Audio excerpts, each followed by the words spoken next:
Allez, salut à tous et bienvenue sur InfoCatch. Allez, on est parti donc pour qui était normalement censé être ma première interview de cette année 2025. Je vous explique, on avait tourné une interview, malheureusement avec Skype, hein, il y a eu un souci d'enregistrement, mais normalement là, ça devrait être bon.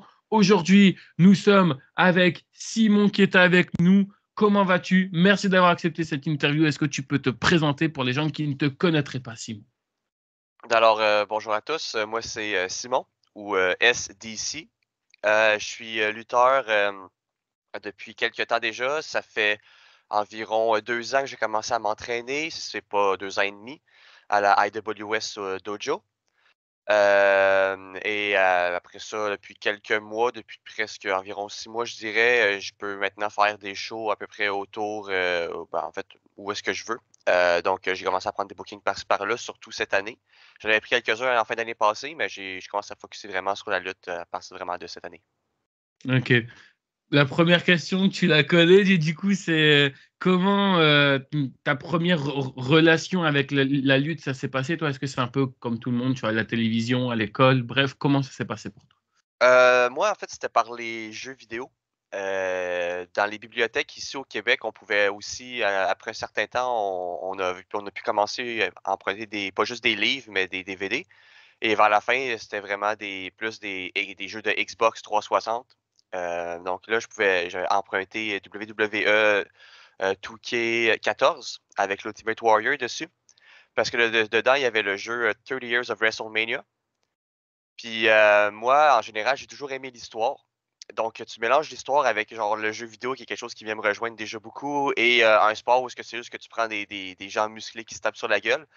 Moi, j'avais beaucoup de plaisir à jouer à ce mode de jeu-là, Tous les Years of WrestleMania. Je pense que je l'ai fait comme 3 fois au complet parce que je trouvais ça vraiment intéressant à lire les petits résumés des storylines qu'il y avait, puis voir les hype packages aussi certains avant certains matchs. C'est après ça, j'ai fait ben ça a l'air cool la lutte, fait que je vais écouter Ultimate Warrior contre Hulk Hogan à Mania sur Dailymotion. C'était bien, c'était le fun. Puis après ça, je suis tombé tout seul sur un site où est-ce que je pouvais écouter Raw. Et après quelques semaines, j'ai commencé à écouter SmackDown. Et après quelques mois, j'ai commencé à écouter NXT. Et c'est ce qui m'a fait vraiment tranquillement, pas vite, commencer à écouter la lutte de plus en plus. J'ai commencé à l'écouter au moment où ce que Kevin Owens avait été champion. Vraiment au début. C'était un peu après SummerSlam, si je me souviens bien, de 2016 à peu Ok. près. C'était Donc, pas, attends, je te coupe, excuse-moi. C'était pas à ce moment-là où, après un moment donné, alors c'est peut-être un peu plus tard, hein, ça c'est peut-être un an ou quoi, hein, le truc que je vais te parler, mais ça c'est pas aussi à ce moment-là où Kevin Owens débarque du côté de Raw, répond à l'Open Challenge de Roman Reigns et à John Cena, pardon, et justement récupère la ceinture de John Cena, la ceinture euh, des États-Unis. je pense que c'était un peu après ça, en fait, parce que c'était Ok. vraiment champion du monde Kevin Owens, Universal. La ceinture rouge, c'était après que Finn Balor Ah se oui, soit oui, oui, oui, blessé. oui. Non, non. C'était le Fatal 4-Way avec. Je confonds avec son passage du côté de NXT, excuse-moi. Ouais, ça, c'est dans le temps où il y avait Powerbomb, Machine Gun Kelly au Oui, travers une table. c'est ça. J'adore voir Machine Gun Kelly se faire mal. Euh, donc, moi, j'adore Kevin Owens pour ça. Ok. Euh, Et euh, oui, non, mais après, c'est vrai que, tu vois, on a toujours, tu vois, on a toujours un côté où il y a quelque chose, entre guillemets, tu vois, enfin, qui nous marque. Tu as toujours un point important, tu vois, c'est comme là, tu vois, tu m'as parlé de ça. Moi, le premier truc auquel j'ai pensé, tu vois, c'est ce fameux match, tu vois, entre Kevin Owens et John Cena, où justement, John Cena, régulièrement, quand il était champion des États-Unis, il lançait des Open Challenge. Donc c'est pour ça, excuse-moi, je pensais que tu parlais de ce moment-là, en fait. non, mais j'aurais quand même aimé ça parce que j'ai vu certains matchs d'Open Challenge de John Cena et c'était quand même des très bons matchs. C'est dans le temps vraiment où il faisait des Open Challenge à chaque semaine. Il y avait aussi Sami Zayn, je pense, qui avait eu un match. Je pense que c'est là où il s'est disloqué l'épaule en faisant son entrée. Il était obligé de faire son match avec genre, un bras. C'est quand même un warrior, Sami Zayn. Beaucoup de respect pour ça, là. Ok. À l'époque, est-ce que tu comprenais un petit peu ce que tu voyais? Est-ce que tu étais un peu trop jeune, même si tu jouais aux jeux vidéo et tout? Tu vois, en général, on est un peu jeune, hein. moi, plus jeune, je jouais à GTA, donc tu vois, le gangster. Hein. Mais je voulais savoir si tu comprenais un petit peu ce que tu voyais ou pas du tout. Oui, quand même. J'avais comme un peu aussi été introduit un peu par le passé à TNA, parce que TNA, ça jouait à la télévision vraiment sur le câble, comme on dit au Québec, là, à la télévision en général, c'était avec Marc Blondin et Sylvain Grenier aux commentaires. Donc j'écoutais un peu ça. J'écoutais pas vraiment de storyline, je suivais pas vraiment ça à chaque semaine, mais j'avais vu quelques fois. Je savais vraiment le principe de la lutte. Je comprenais, je savais que c'était fake, que j'avais 16 ans aussi, donc j'étais commencé j'avais l'âge de comprendre, de savoir c'est quoi un film, du théâtre et des histoires et choses comme ça. Donc, non, je savais déjà comment ça fonctionnait, mais je connaissais personne de la WWE. Je connaissais pas Roman Reigns, je connaissais pas Rusev, Seth Rollins. AJ Styles, je le connaissais parce qu'il faisait partie de TNA. Pareil pour Samoa Joe. Mais la plupart des lutteurs, je les connaissais pas, à part John Cena et le Big Show, par exemple. Ok. Mais tu as réussi, toi, à tenir sur, sur l'Athéna parce que, tu vois, moi, par exemple, je sais que j'ai grandi, tu vois, avec la WWE. Et c'est vrai que d'être passé, tu vois, et pourtant, tu vois, moi, c'était l'ancienne TNA. C'était vraiment la TNA, tu vois, de l'époque et tout. Et je me disais, tu vois, putain, honnêtement, j'avais du mal, tu vois, à suivre. Pourtant, tu vois, il y avait des noms que je connaissais, comme par exemple, tu vois, sur la boîte, je me rappelle, tu avais Jeff Hardy. Après, tu vois, il y allait avoir lui qu'on appellera plus tard AJ Styles et tout, hein, du côté de la WWE que je connaissais pas et que j'étais vraiment très, très impressionné. Mais c'est vrai que je ne sais pas si c'est la manière de comment c'était filmé ou autre, mais j'avais du mal à accrocher. Est-ce que toi, c'était la même chose ou pas du tout? Ben, encore aujourd'hui, j'essaie d'écouter TNA une fois de temps en temps et je l'écoute jamais plus que 2 ou 3 semaines en ligne. Je finis par décrocher. Ok. C'est aussi parce que la WWE, c'est quand même 6 heures de lutte par jour minimum. Si tu écoutes Raw, SmackDown puis NXT, donc c'est quand même beaucoup de temps déjà. Fait que si t'es fan de la WWE, est-ce que tu as le temps d'écouter d'autres shows de lutte? Euh, Ça se peut. Mais si tu fais d'autres choses déjà que juste écouter la lutte, ça peut être plus difficile aussi. Et, euh, et TNA aussi, il y avait des trucs un peu différents. Genre le ring il y avait 6 côtés, si je me souviens bien, 6 ou 8. Ça faisait c'était intéressant visuellement, mais en termes de match, ça rajoutait pas non plus des trucs tant différents non plus. Donc, il y a beaucoup moins de budget aussi que la WWE. Mais il y avait Sting. Ça, Ouais, c'était quand même. et puis en plus, ça, le ring à six côtés, c'était sous l'ère de Hulk Hogan. Je pense, ouais, aussi. Toujours des bonnes idées, Hulk Hogan. Toujours des bonnes idées. Ça, lui et Eric Bischoff, ouais. Tu sais que récemment, bon, à l'heure où je parle, hein, la vidéo ça sortira dans peut-être d'ici un mois ou deux. Pas notre interview, hein, mais la vidéo que je vais te parler peut-être d'ici un mois ou deux. Bref, on avait regardé une vidéo, justement, c'était de la TNA, et tu sais ce que c'était le concept? C'était un concept complètement à la con. Hein. C'est-à-dire, en gros, durant tout le show, tu n'avais que des matchs en cage. Et encore, il devait aller vraiment progressivement parce qu'il ne savait pas si la cage elle allait tenir ou pas. Donc, du coup, on s'est tapé ça et tout. C'était. Ah putain, je me suis dit, putain, mais qui c'est qui a eu cette idée à la con? J'en avais entendu parler de ça. En fait, j'écoute des podcasts de lutte et ils en ont parlé de ce pay-per-view-là une fois. Je me souviens, je pense que de ce que j'avais compris, c'était comme une blague de Dusty Rhodes backstage, C'est parce que dans ce ça. temps-là, il était dans la writing team. Puis je pense que quelqu'un l'a entendu, puis il a dit: Oh oui, c'est génial! Tous les matchs dans une cage. Oui, très bonne idée. Personne va être épuisé d'ici la fin du show pour voir autant de matchs dans une cage en plus. Là. Ah, C'est man. complètement con. Ouais. Honnêtement, non, mais. Non, Puis mais le pire, c'est que t'imagines vraiment la cage, elle se brise pendant genre le deuxième Oui, match, puis genre, il y a un mur qui tombe, tu peux plus lutter. t'inquiète pas, ils ont été au magasin de bricolage, ils en ont peut-être en stock. Et je voulais savoir un petit peu, même si je me rappelle hein, plus ou moins, comme je vous ai dit, on a déjà fait l'interview ensemble, à quel moment, justement, tu as eu cet élément déclencheur, tu vois, de passer en tant que simple fan de catch à lutteur, je vais plutôt dire lutteur, mais encore une fois, si je dis catch, excuse-moi, combien de temps ça t'a pris? Bref, c'était quoi ce gros élément, tu vas dire, qui t'a dit, oula, peut-être que là, je vais peut-être m'intéresser à pourquoi pas me lancer dans la lutte.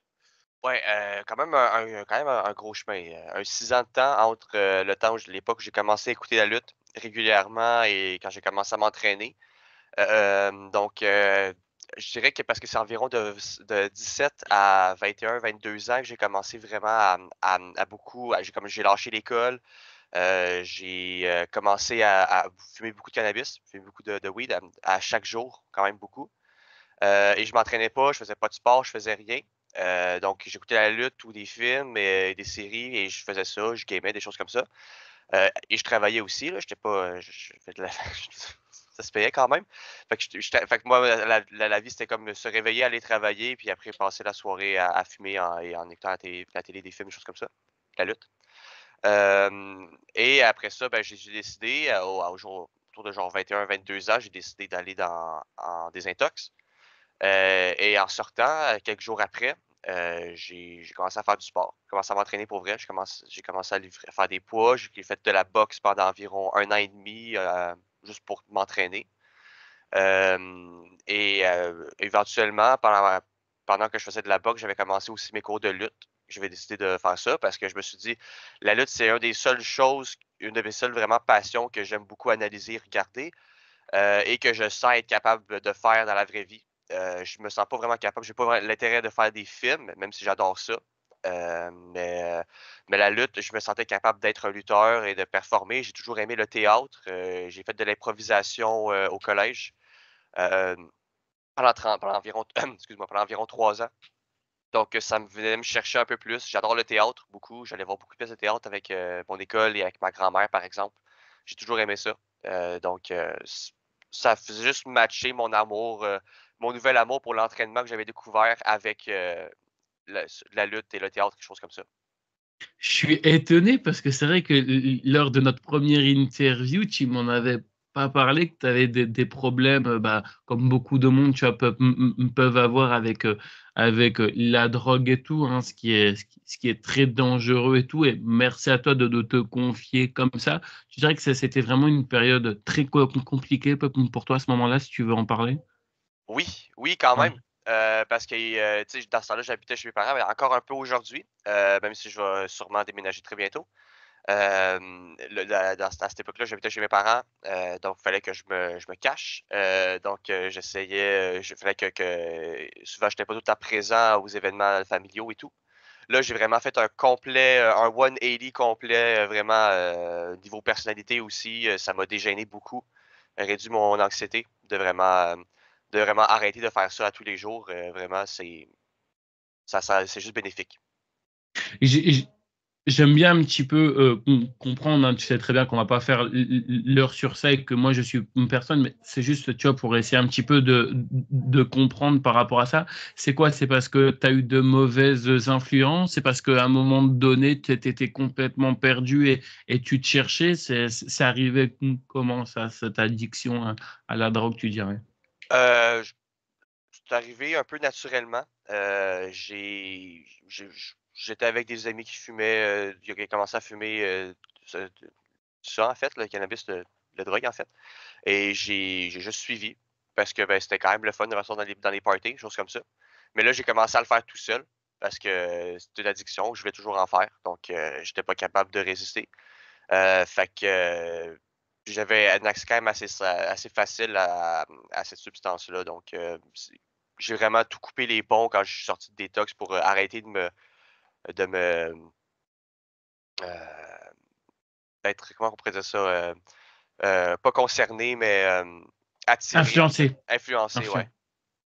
OK. Non, mais au moins, c'est bien et encore une fois, merci à toi, hein, tu vois, enfin, d'en parler et tout parce que comme je dis à chaque fois, tu vois, peut-être que les gens qui nous écoutent, tu vois, ils peuvent se reconnaître au niveau, enfin, au niveau du parcours et tout et c'est ça aussi qui est très intéressant de voir, bah, que, enfin, tu vois, on n'a pas tous des parcours évidents. Je voulais savoir, est-ce que, à l'époque, tu savais que, bah, il y avait de la lutte à côté de chez toi? Est-ce que toi, tu avais uniquement que, référence, États-Unis, jeux vidéo? Enfin, tu vois que la lutte, c'était uniquement que aux États-Unis et est-ce que tu savais qu'il y avait de la lutte à côté de chez toi ou vraiment pas du tout, au tout début? Oui, mais j'ai jamais voulu aller en voir. de la lutte au Québec. J'aimais ça le voir à la télé. J'aimais OK. la super production WWE. J'aimais beaucoup ça, les Américaine. gros écrans américains, les gros personnages, des personnes qui mesurent tous 6 pieds 2, 6 pieds 3, quasiment toutes. Je trouve ça très impressionnant, vraiment cool à regarder. Le design des arénas aussi, voir des personnes lutter dans des arénas absolument immenses, je trouve que c'est vraiment, vraiment visuellement très marquant, intéressant. Donc, j'avais vu quelques shows au Québec, genre chez une de mes grand-mères. Elle habite en été, elle va dans un camping motorisé pour des VR, des véhicules récréatifs, toutes des roulottes. Et des fois, ils font des événements là-bas. Et il y avait un show de lutte de la TOW.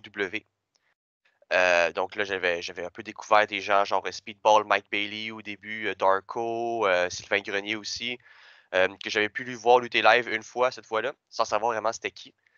Mais dans ce temps-là, j'avais 14-15 ans, si c'est pas même un peu avant ça. Non, quoique, si j'écoutais la lutte dans ce temps-là, déjà, je devais avoir sûrement 17 ans, en fait. Parce que je pense que j'écoutais la lutte déjà à la WWE. Je suis pas mal sûr que j'écoutais déjà ça. Euh, Fait que non. Puis après ça, par curiosité, j'étais sur Facebook et j'ai vu une annonce, v'là quelques années, dans le temps où je où je venais de ressortir de désintox, vraiment au début. Je me cherchais des activités à faire la fin de semaine pour pas consommer justement avec des amis. Puis j'ai vu que la IWS avait fait un show, donc j'ai invité mes chums, j'ai réussi à les convaincre. Puis après on est allé voir ce show-là en live. C'était un show de Noël. Donc, on a vu le Green Phantom dans un Noël Street Fight, Christmas Street Fight contre Lufisto.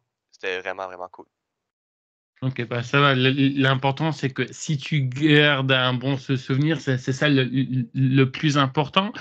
Pareil, je voulais savoir, c'était quoi à l'époque la réaction de ta famille quand tu leur as annoncé que tu étais lancé dans la lutte? Est-ce que voilà, ça a été, ils t'ont suivi? Est-ce que ça a été compliqué? Bref, comment ça s'est passé pour toi? Je dirais que c'était plus compliqué pour moi en parler que que d'être accepté pour ça. En fait, mes parents m'ont juste dit: «Ben écoute, de toute façon, en ce moment, tu fais pas grand-chose, donc si tu fais moins de la lutte, on serait quand même content». Et je sais que mes parents aimaient beaucoup ça, me voir faire de l'improvisation. Il y a aussi surtout ma grand-mère qui était vraiment très triste de savoir que j'arrêtais de faire de l'improvisation quand j'ai monté, au cégep, vraiment études, après secondaire, comme à 17 ans environ. J'avais pas été pris dans l'équipe d'improvisation, donc je me suis je l'ai juste pu en faire, nulle part, l'impro. Donc ça avait brisé le cœur de ma grand-mère. Donc quand j'ai dit que je faisais de la lutte, ça l'a un peu choquée. Mais maintenant, elle vient voir, certains de mes shows et elle aime beaucoup me revoir, performer. Ma mère aussi, elle me supporte beaucoup là-dedans. Ma famille vient me voir, en fait, à la plupart de mes shows. Donc j'aime beaucoup ça. Mon beau-père, des oncles et tantes aussi, des cousins des fois. Donc non, ma famille me supporte vraiment à 100 là-dedans. Tu m'avais dit, et si je me trompe pas, tu m'avais dit qu'à un moment donné, je crois que c'était ta maman qui t'avait accompagné à je sais plus combien d'heures de chez toi, c'est ça, elle avait fait un aller-retour comme ça, Ouais, tu peux nous en parler? c'était pas plusieurs en fait, c'est pas, je dois avoir mal exprimé un peu. C'était pas plusieurs heures, en fait, c'est que Ok, le dojo est à 15 minutes de chez nous, mais j'avais pas le permis dans ce temps-là. d'accord. Donc ma mère me liftait là-bas et elle revenait, donc c'était environ, un total d'une demi-heure de route, Ok. aller-retour. Et après, elle y retournait pour me ramener après. Donc, c'était c'était vraiment comme un total d'une heure de route, vraiment une demi-heure aller-retour, une demi-heure aller-retour après pour venir me chercher. Heu et en plus, des fois, le pont était bloqué dans ce temps-là pour la construction. Donc, il fallait souvent racheter un autre 10-15 minutes de trajet pour s'en retourner chez nous, après 10 heures le soir. Donc souvent, on arrivait quasiment à 10h45, 11 heures des fois même. Ouais, c'était pas tant, le fun, mais là, le pont, il est plus en construction, tout est beau, il y a plus de travaux dessus, donc on peut l'utiliser comme qu'on veut. On peut se rendre plus facilement au dojo, vraiment à 10 minutes de chez nous. Là, j'ai le permis aussi, fait que je peux moins, ça gosse moins ma famille. Donc je suis content, là. Surtout, hier, j'étais allé lutter en Montérégie, c'était à 1 heure et demie quasiment de chez nous. Donc ouais, si c'était ma mère qui était obligée de venir me reporter, je vais t'avouer qu'elle aurait pas été contente, beaucoup. Donc là, je suis content Qu'est-ce d'avoir le que permis. Qu'est-ce que ça fait du bien d'être libre et de pas pouvoir, tu vois, enfin, de ne pas, tu vois, dépendre des autres. Tu vois, le fait que tu as ton permis et tout, tu vois, Moi, c'est pareil. Moi, tu vois, j'ai mon permis, j'ai pas encore ma voiture. Là, je vais normalement bientôt l'avoir et tout. Mais qu'est-ce que ça fait du bien quand tu peux être libre et tout. Tu vois, t'es pas obligé de dépendre des gens parce que des fois, bah, tu vois, t'as envie d'aller quelque part. Il faut savoir si la personne elle veut t'accompagner. Bref, c'est chiant, quoi. C'est mieux d'être libre et ça fait du bien. Est-ce que tu dirais, on en avait aussi parlé hein, lors de la première fois, mais est-ce que tu dirais que tu as une maman très protectrice? Ouais, Ouais. ouais, ouais, protectrice, très supportant, très supporteur aussi. Vraiment, je suis quand même très chanceux de la mère que j'ai. Des fois, c'est un peu surprotectrice un peu et ça me gosse j'aimerais ça qu'elle me laisse un peu m'organiser plus. Mais en même temps, la famille, c'est la famille. Puis si la famille veut t'aider, tu dis pas non. Pareil. Donc, c'est ça. Puis Et, je ferais pareil pour elle aussi en échange. Fait que et, et puis en plus, tu vois, je veux dire, tu as quand même beaucoup de chance parce que peut-être que, tu vois, comme je dis, moi, j'aime bien un peu m'adresser à tout le monde et il y a peut-être des gens qui se disent, bah lui, tu vois, il y a quand même de la chance parce que sa famille derrière le suit, alors qu'il y en a où bah, ils ont vraiment pas du tout leur famille qui leur suivent et tout, tu vois, ils doivent se démerder entre guillemets par eux-mêmes et honnêtement, franchement, tu vois, ça, c'est aussi un avantage que tu as et je trouve ça cool en fait.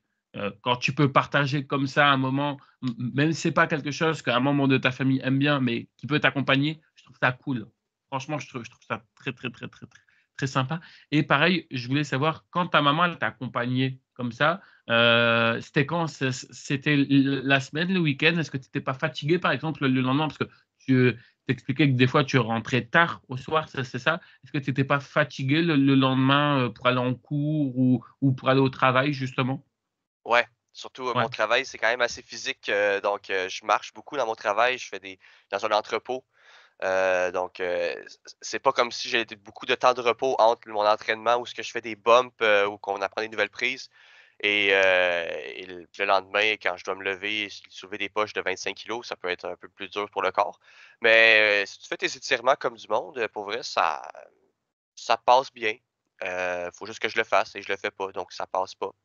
Donc c'est un peu à cause de moi pour ça, mais ouais, j'ai souvent été fatigué, des fois, ça m'est arrivé une ou 2 fois, faut pas dire à mon boss que j'ai collé malade, mais en fait, c'est parce que j'avais pas j'étais pas très bien reposé par rapport à la soirée d'avant.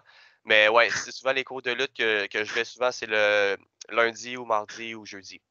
Donc Non, mais, je vais te dire un truc. On a tous, hein, je n'y crois pas, la personne qui dit non, non, moi je ne l'ai pas fait. On a tous posé un jour d'arrêt pour un événement, tu vois. Moi, par exemple, ça m'est déjà arrivé. Hein. Tu sais qu'un coup, je t'explique, je te jure que ça s'est passé comme ça, c'est la pure vérité. J'étais en stage dans ma commune. Et puis, c'était dans un magasin, tu vois, un magasin dans ma ville. Et puis, je ne sais plus pourquoi, j'avais un rendez-vous médical, tu vois, avec mon médecin. Mais mon médecin, en fait, il faut savoir qu'il était également aussi maire de la ville, tu vois. Donc, en fait, c'était un médecin qui était aussi maire. Ça faisait des années, tu vois, qu'il était maire. Il me connaissait, hein, tu vois. Moi, je suis né en 99. Il était maire aussi à ce moment-là. Donc, tu vois, pour te dire, ça faisait vraiment des années qu'il était maire.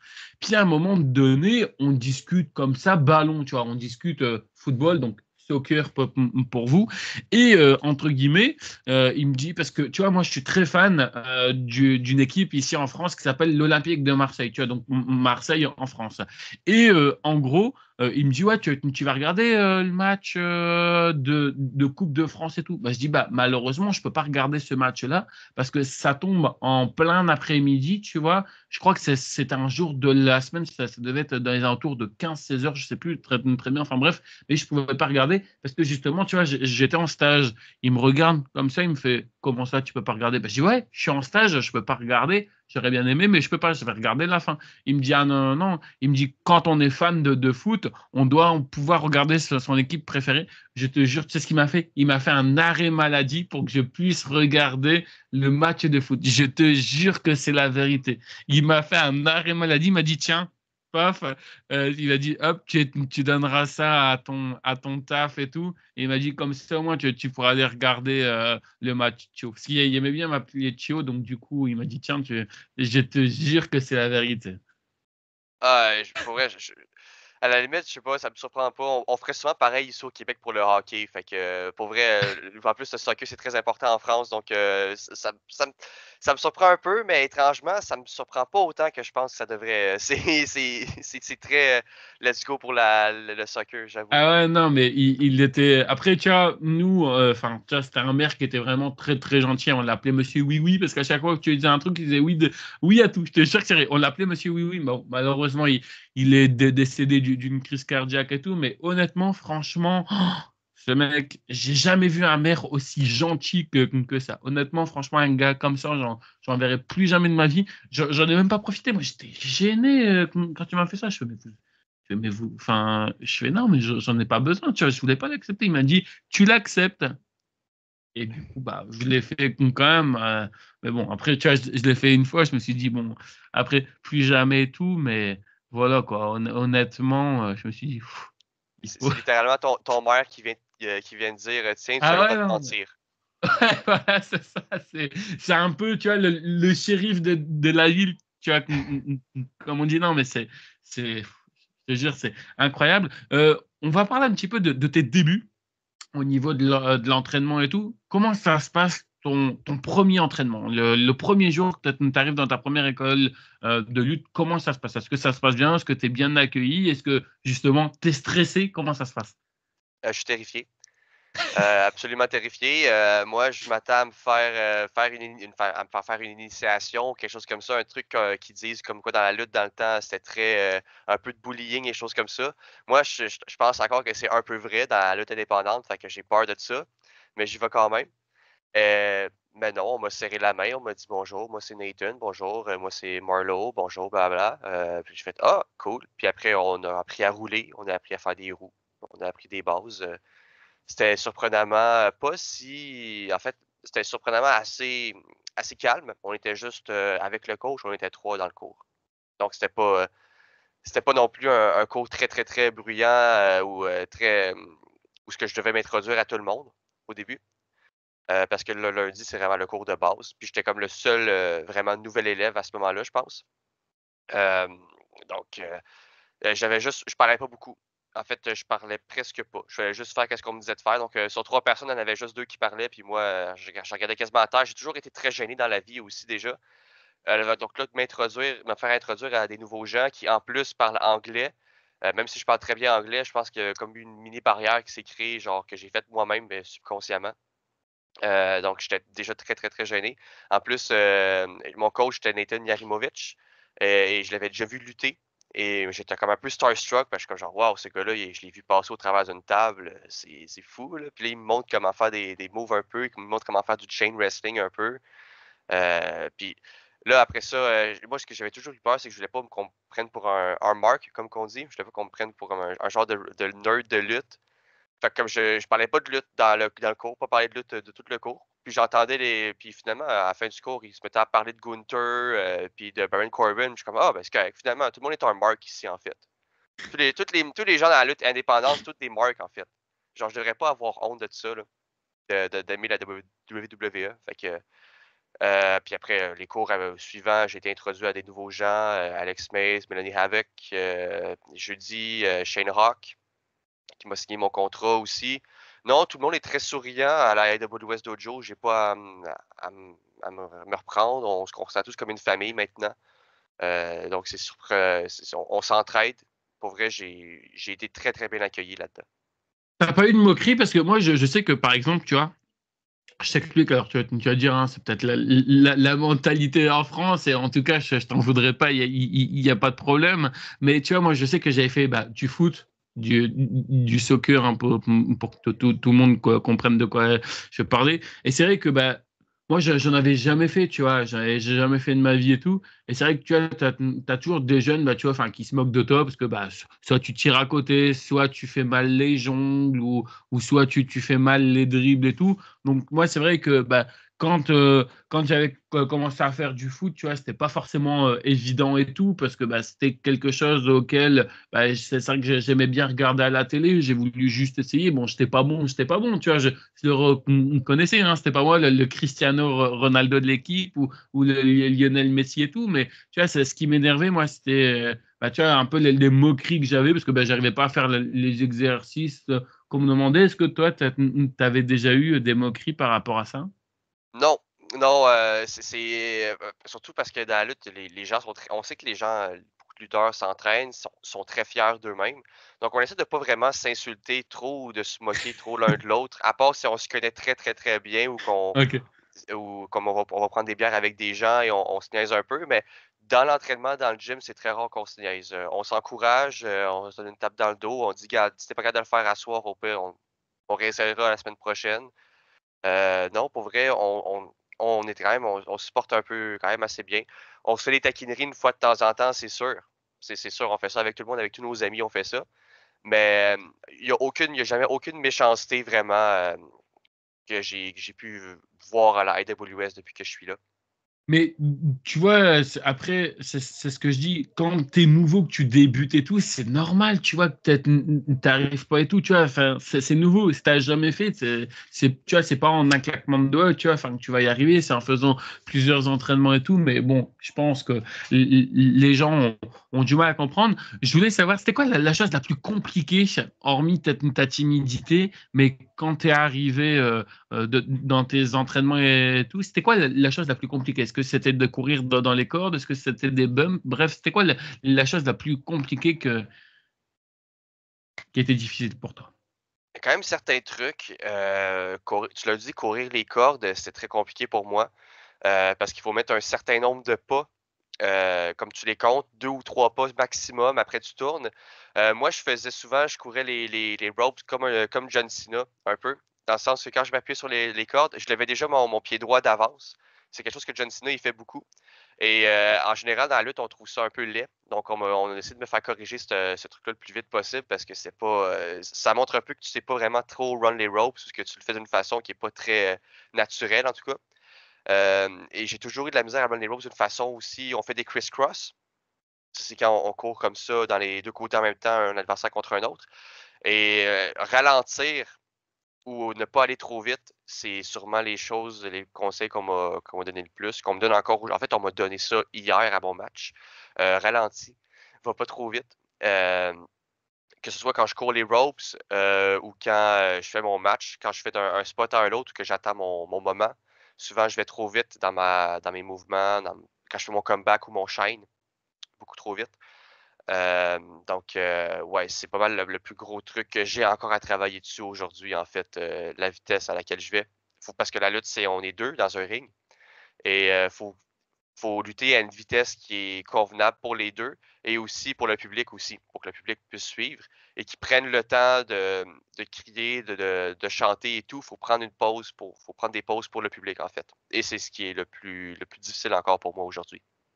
C'est pas un peu une peur qu'on peut avoir? Parce que moi, je sais, tu vois, par exemple, c'était une peur que j'avais quand j'avais fait un entraînement et tout, parce qu'on m'avait demandé de courir dans les cordes, c'était catastrophique, hein. On peut même pas appeler ça courir dans les cordes. Non, mais il faut être honnête, hein, faut appeler un chat, mais tu vois, en fait, en gros, ce que j'avais peur dans ma tête, c'était de passer entre la deuxième et la troisième corde, tu vois, en plein milieu. Des fois, tu vois, j'avais peur, en fait, tu vois, de passer. Alors, tu vois, pourtant, on se dit, ouais, c'est comme ça, mais quand tu vois que des ricochets ou autres arrivent à passer, tu vois, entre les deux, je me dis à un moment donné, je vais passer. Donc, tu vois, j'avais ça aussi en tête et tout. Donc, tu vois, en fait, en gros, je pense que j'allais direct, tu vois, déjà avec une difficulté et tout, en me disant, ouais, mais tu vois, j'ai peur et tout. Tu vois, au lieu de vivre l'instant présent, tu vois, en fait, à chaque fois, moi, je suis toujours comme ça. Je ne sais pas si toi aussi, c'était la même chose avant. Tu vois, j'avance, mais directement avec une barrière. Tu vois, au lieu d'y aller en mode serein et tout, non, tu vois, j'y vais toujours en mode barrière parce que, alors, tu vois, moi, ça a toujours été comme ça dans ma vie, c'est-à-dire qu'en gros, en fait, tu vois, je me suis toujours, entre guillemets, tu vois, protégé de pas mal de choses et tout, parce que, je sais pas, tu vois, des fois, je dis pas que j'ai été trahi, mais des fois, quand par exemple, tu vois, enfin, j'ai toujours demandé des trucs et que j'ai été, disons, jamais en mode barrière. bah, tu vois, je connaissais tout le temps la réponse. Donc, tu vois, même aujourd'hui, peu importe hein, ce que c'est, j'y vais tout le temps en mode barrière. Tu vois, par exemple, là, j'ai pu décrocher un taf et tout. J'ai un CDI et tout, hein, donc tu vois, ce qui est bien. Mais le fait, tu vois, enfin, d'avoir un CDI et tout, tu vois, encore là, j'y crois pas parce que tu vois, je suis toujours en période d'essai. J'ai toujours peur que, je sais pas, peu importe, tu vois, il peut se passer n'importe quoi. J'ai toujours peur, en fait, en gros, tu vois, enfin, de me faire virer pour quoi que ce soit, ou alors que la période d'essai, tu vois, enfin, ne soit pas validée. Tu vois, c'est toujours une crainte que j'ai. Regarde, par exemple, j'ai eu mon permis et tout, tu vois, au bout de la cinquième fois et tout, parce que j'ai fait plein d'erreurs éliminatoires, malheureusement. Bah, tu vois, en fait, en gros, j'ai toujours peur de perdre le permis et de me dire, putain, t'imagines, déjà que là, j'en ai bien chié pour l'avoir et tout. Alors, imagine si là, je le perds et tout. Tu vois, j'ai plein de petites barrières. Est-ce que toi aussi, ça t'est déjà arrivé d'avoir plein de petites barrières comme ça? Ah, je pense que ça m'arrive encore. Je me mets beaucoup, beaucoup de pression. Et quand je commence à apprendre quelque chose de nouveau, je me projette souvent dans l'avenir à ah, va falloir que j'apprenne ça relié à ça, va falloir que je recontextualise ce que j'apprenne. Genre, juste faire un crossbody la première fois pour moi de la troisième corde, c'était très compliqué.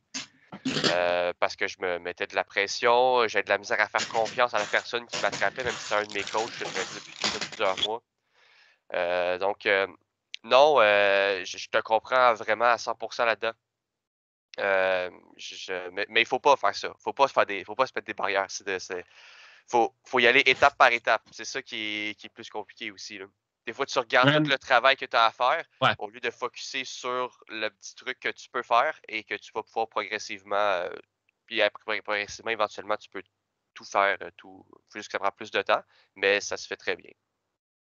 Oui, non, mais je comprends, mais tu vois, t'es pas le seul à me le dire, hein, tu vois, t'es pas le seul, mais tu vois, tu vois, quand t'as tellement, tu vois, je veux dire, entre guillemets, attention, hein, je dis pas que, tu vois, enfin, que mon cas est unique et tout, hein, il y en a, ils sont beaucoup plus malheureux que moi de la vie, tu vois, je me plains pas de mon cas et tout, mais tu vois, quand t'as tellement eu, tu vois, enfin, de déception dans pas mal de choses, tu vois, enfin, quand je vois que, par exemple, enfin, je prends l'exemple du permis que j'ai mis quand même au moins 5 fois, c'est ce qui est peut-être énorme pour certains ou ce qui est peut-être peu. Hein. Il y en a, ils m'ont dit et ils l'ont passé au bout de la 13e fois et tout, et ils l'ont toujours pas eu. Bref, mais tu vois, que moi je me dis, waouh, c'est hallucinant quand même, parce que tu vois, je fais les efforts, je fais tout pour que ça fonctionne bien.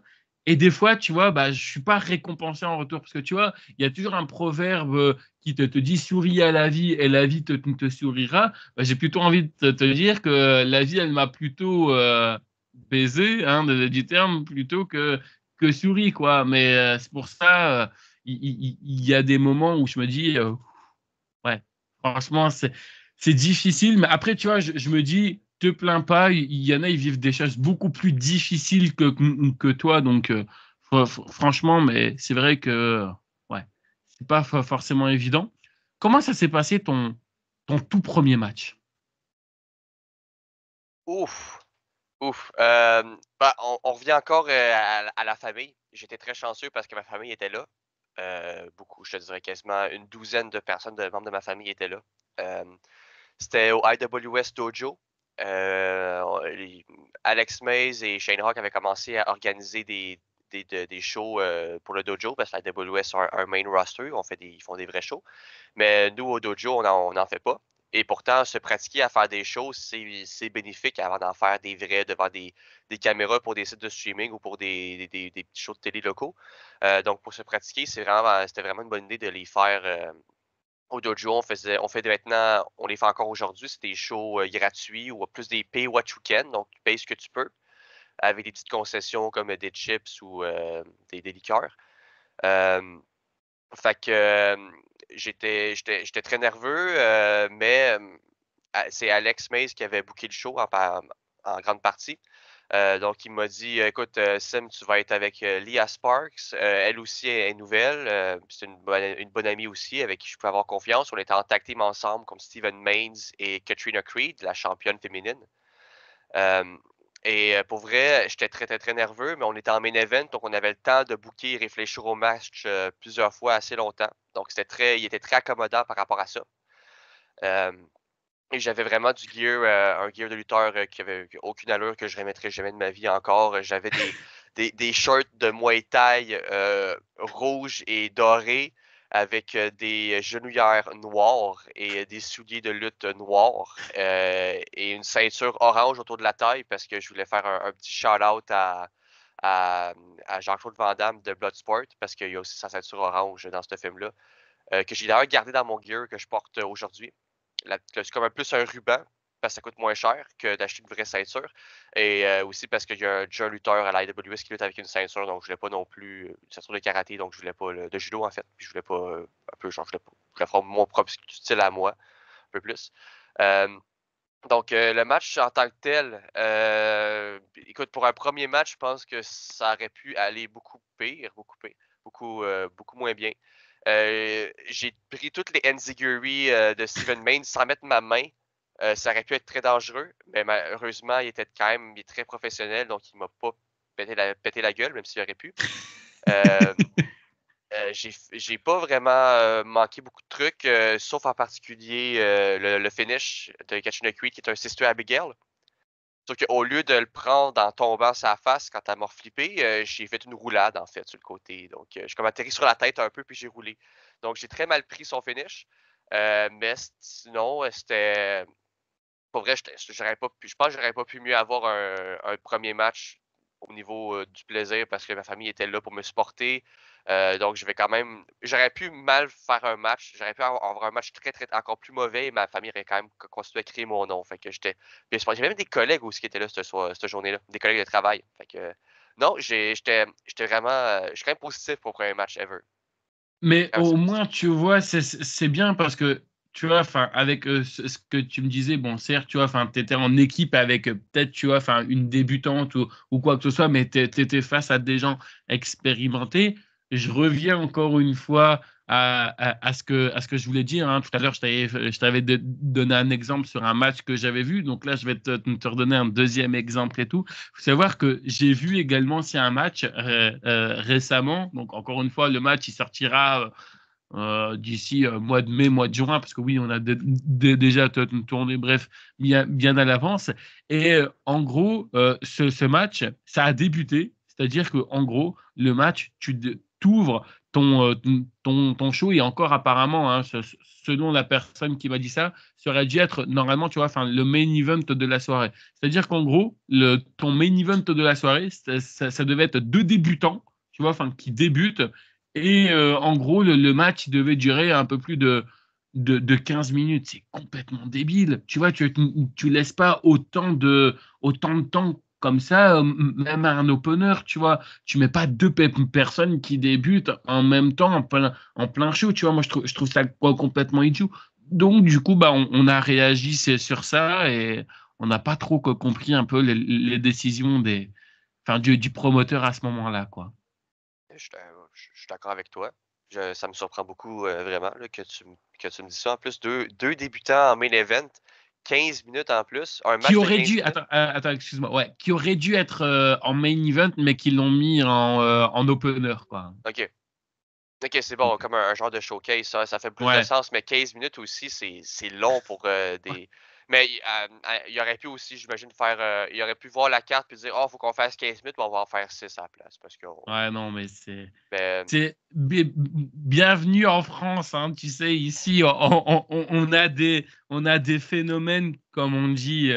Bref, et pareil, tu parlais, hein, parce que oui, c'est vrai, on n'en a pas parlé, parce que, en fait, en gros, pour moi, dans ma tête, tu en as parlé, mais non, ça reste à l'autre interview. Toi, ton personnage est basé sur Jean-Claude Van Damme. Juste avant de parler de Jean-Claude Van Damme, est-ce que tu as pu regarder les films que je t'ai conseillés ou pas du tout? non, pas Qui encore, était désolé. pas encore. Non, mais Pas c'est pas encore. grave. Bah, t'as pas besoin de. C'est avec Fatal c'est Bazooka et Ragnar, Ouais, c'est ça. Ah ouais, George avec of Blood. Michael Youn, ouais.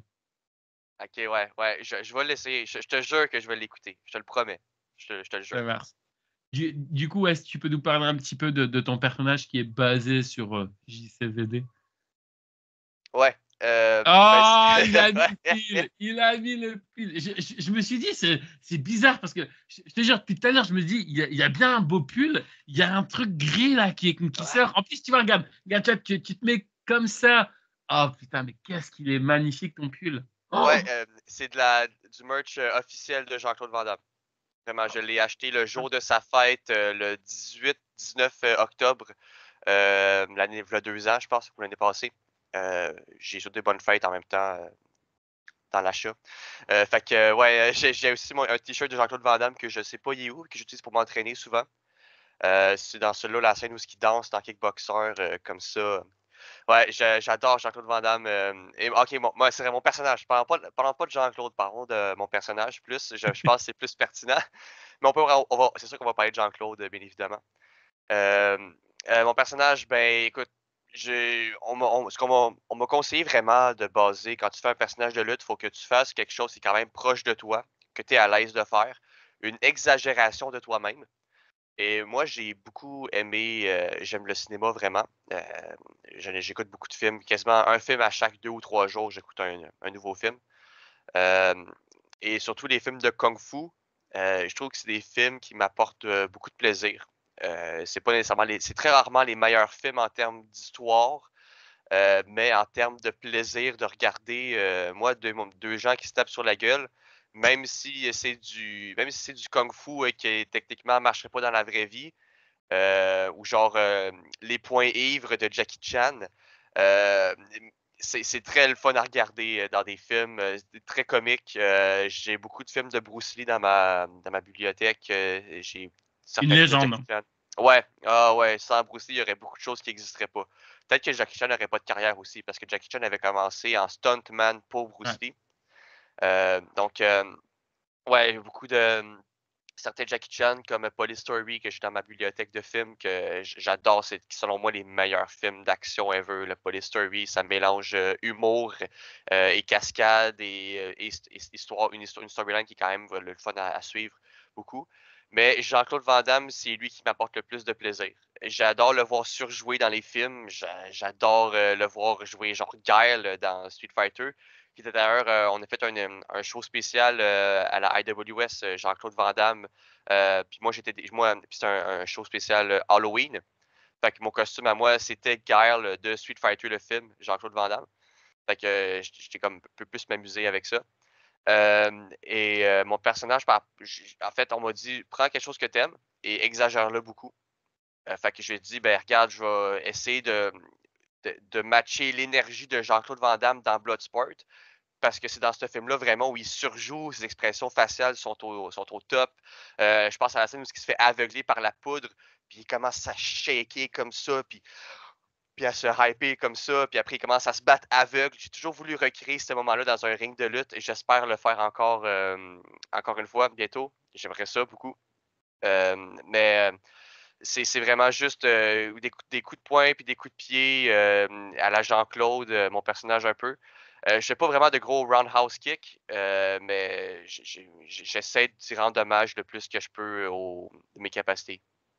C'était pas dans le kickboxing, ça, ou peut-être que c'est moi qui confonds, où il est dans une arène et tout, et où est-ce qu'il y a du sable et tout, puis qu'il affronte un Chinois, peut-être que je me trompe, à ce moment-là, où est-ce qu'il est aveugle et tout, là. C'est pas un moment donné où il doit faire un concours de je sais pas quoi, et puis à la fin, il affronte un Chinois, il se fait aveugler, et puis, non, peut-être que je confonds. Mais ça se peut, parce que Kickboxer et Bloodsport, c'est des films qui sont quand même assez confondus, parce que ça reste deux Ok, films de combat à main nue qui sont voilà. sortis un peu au même moment. Euh, mais ouais, Kickboxer, ça c'est du Muay Thai. C'est vraiment la scène de fin, c'est quand il se bat contre un Thaïlandais, Tong Po, qui est Ouais, joué par c'est Mohamed lui, du Kissi, coup. Ouais. son meilleur ami à Jean-Claude, Mohamed Kissi. Et ouais, Tong Po, ça c'est vraiment le Muay Thai, c'est quand il prend ses mains puis il les met dans des gants qu'il met dans de la colle, puis après il va presser ses mains, ses poings fermés dans de la vitre pétée, puis après il se tape Ouais. à coups de vitre pétée. Mais le combat où il devient aveugle, c'est dans Bloodsport. Ça, c'est quand il se bat Ok. contre le gros coréen fucking géant. Puis à un moment donné, il y a comme une petite pilule dans poudre qui squash puis qui garoche dans les yeux. Ça, c'est dans Bloodsport.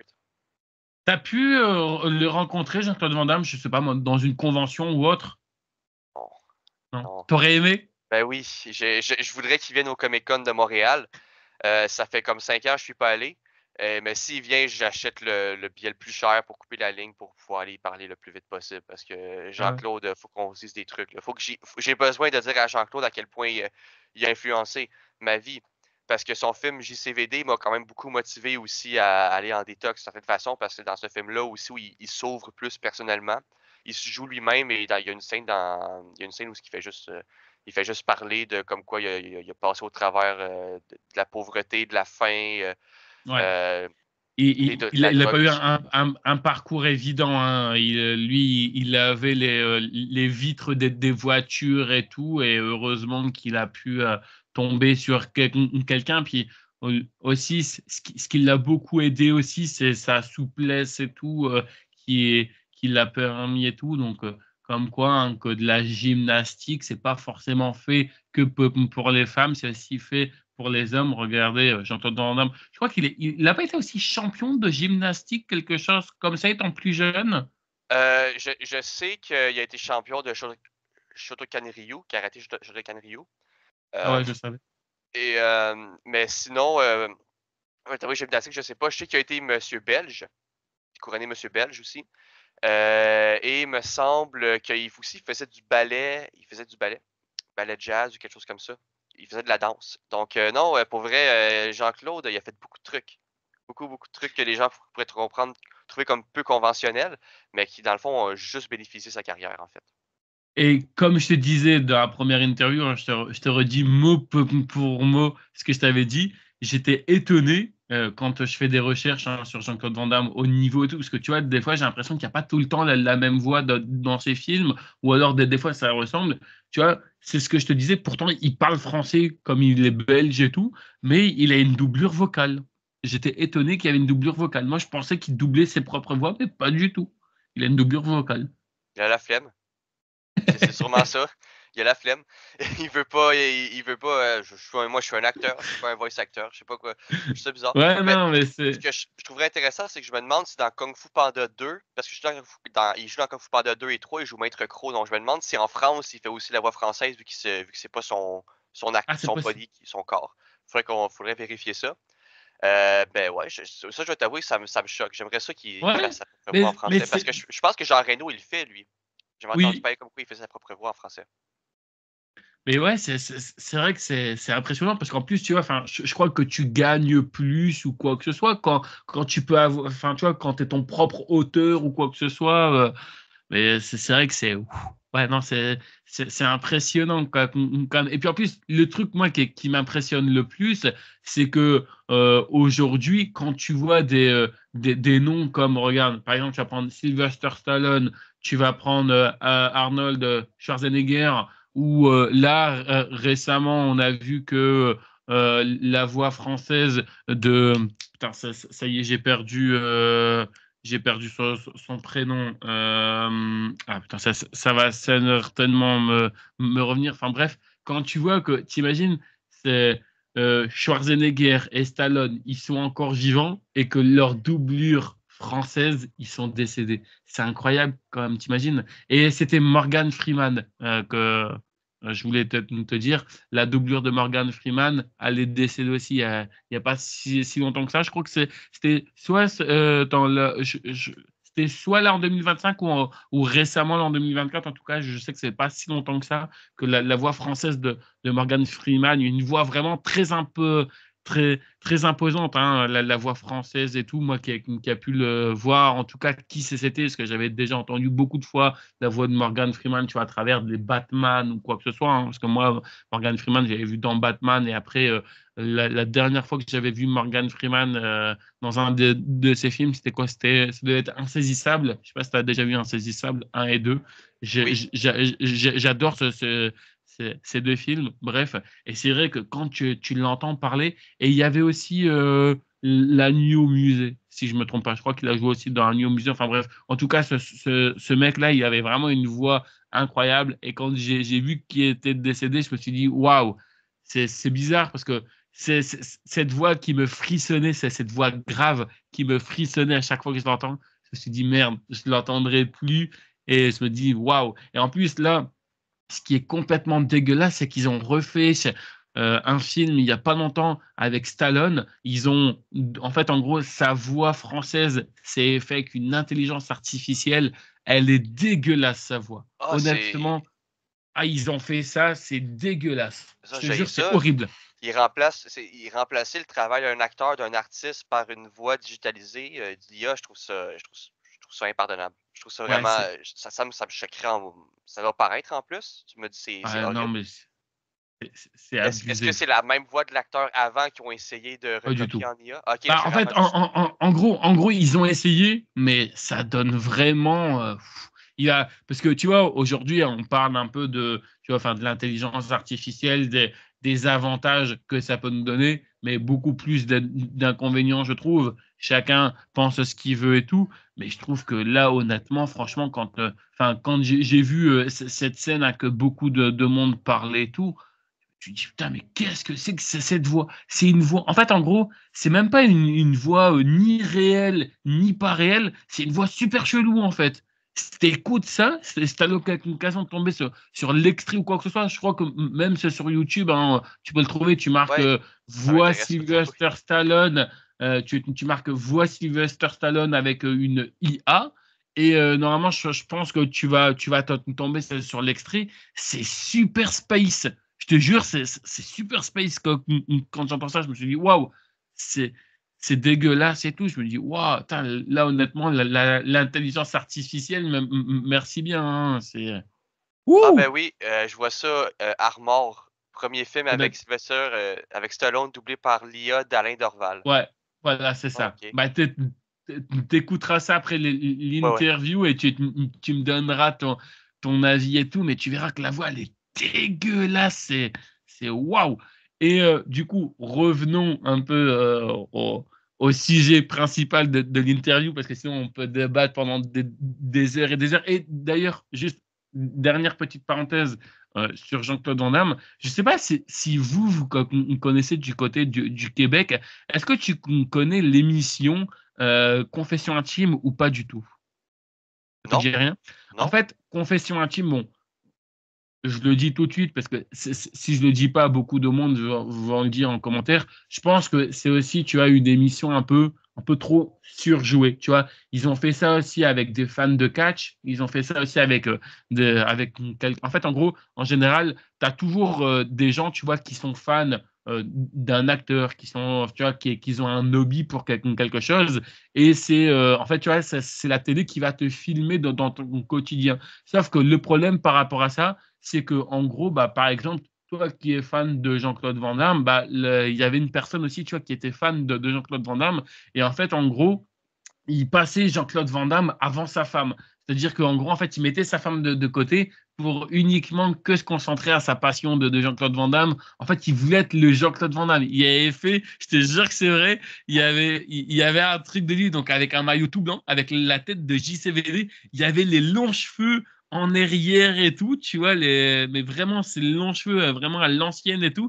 Il y avait des affiches dans sa chambre partout de Jean-Claude Van Damme et il voulait être le Jean-Claude Van Damme et tout. Et en général, bon, après, je pense qu'il y a beaucoup de conneries et que la production derrière, tu vois, en rajoute et tout, hein, pour malheureusement le faire passer pour un crétin et tout. Mais en fait, tu as toujours soit une psychologue à la fin qui vient pour essayer de le raisonner et tout. Ouais, mais là, apparemment, ils auraient fait venir. Alors, j'en sais rien parce que moi, je ne connais pas l'entourage hein, de Jean-Claude Van Damme. Mais apparemment, ils auraient fait venir un de ses meilleurs amis à Jean-Claude Van Damme. En tout cas, c'est comme ça qu'ils l'ont appelé pour raisonner le mec, pour dire que, ben, entre guillemets, Jean-Claude Van Damme, il n'y en a qu'un seul, tu ne peux pas être Jean-Claude Van Damme. Enfin, bref, un truc complètement à la con. Et je me suis dit, il y a des émissions des fois où c'est hallucinant. Et pareil, si tu veux, je te l'enverrai tout et tu me donneras. Je te dis, en France, il y a des émissions où je te jure, tu choquerais. Hein. Tu peux même le noter là, si t'as YouTube en face de toi, tu Ouais, marques ben Confession intime et tu marques fan de Jean-Claude Van Damme ou quelque chose comme ça et tu regarderas. Tu verras ça. j'en ai un, je vois, j'en ai un en ce moment, là. Il vit pour Jean-Claude Van Damme et personne Ouais, d'autre. Je pense que c'est ça, ouais. ça dure 1 heure. Oh mon Ouais, Dieu. ouais, c'est ça. Mais après, c'est parce que je crois qu'il y a plusieurs cas. Hein. Je crois que, Ah, il y en a fait. plusieurs Jean-Claude Van Oh, Damme. Il y non, a non, plusieurs non, faux non. Jean-Claude Van Damme. Non, non, c'est pas ça. C'est en fait, en gros, en général, ce qu'ils font, c'est qu'ils filment plusieurs personnes de plusieurs conditions différentes. Tu vois, tu as peut-être, par exemple, je sais pas moi, la nourriture m'a gâché la vie, donc pendant 30 minutes, tu suis une personne, puis ensuite, après, on parle d'un autre cas. Je pense que c'est pas plus par rapport à ça, en fait. Bref, revenons à nos moutons, sinon, je pense qu'on a perdu toute notre audience là, à ce moment-là. Attends, là, si on est pour. Attends, si on revient pas sur Jean-Claude Van Damme, faut quand même que je parle juste rapidement de mon film préféré, Jean-Claude Van Damme, Hard Target, Oh, avec de magnifique. John Woo, avec Un le beau plus beau Blu-ray en mulet sur la plus. Terre. Vive ce film. Je vais juste dire ça, Ouais, on peut finir sur l'interview. dans la vidéo que je te parle là, de Confession intime, le mec, il avait la même coiffure. Il avait ce Ok! mulet-là. Ah ben, c'est un bon choix. C'est un bon choix. Parce qu'un mulet comme ça, pour Oui, vrai, j'étais sûr. il faut préserver ça. Il faut préserver le Mais trésor national du mulet. je te jure que le mec, il l'avait. C'est à l'occasion, c'est à l'occasion de regarder. Tu regardes, tu vas choquer. Ça va te faire rire, mais c'est incroyable. Du coup, revenons à nos moutons parce que sinon, on a perdu tous nos viewers. Je voulais savoir un petit peu, on parlait tout à l'heure un peu hein, donc de ton premier match. Est-ce que le fait de catcher devant de la foule, toi, ça a été quelque chose qui te bloquait? Est-ce que, par exemple, c'était facile pour toi, ça a été compliqué? Comment ça s'est passé ton premier match devant de la foule? Tu parlais tout à l'heure de ton premier match, mais est-ce que ça a été compliqué pour toi de te dire, voilà, là, je vais devoir combattre, m'exercer, j'allais dire, devant de la foule. Oui, pour vrai, le fait que c'est devant une foule, ça me stresse encore plus lutter que si j'étais avec quelqu'un dans une salle vide, c'est sûr. Hem, Encore aujourd'hui, des fois, ça me rend nerveux, mais ça me fait juste je fais juste me dire: «Écoute, si tu nerveux, force-toi encore plus pour exploser et être encore plus, qu'on te remarque encore plus. Vraiment, force-toi, c'est pour ça va montrer que comme ça va comme cacher ta nervosité, si tu en mets des caisses, si tu en rajoutes trop». Fait que c'est ça que je fais. Et pour mon premier match, honnêtement, ça aurait pu aller beaucoup moins bien.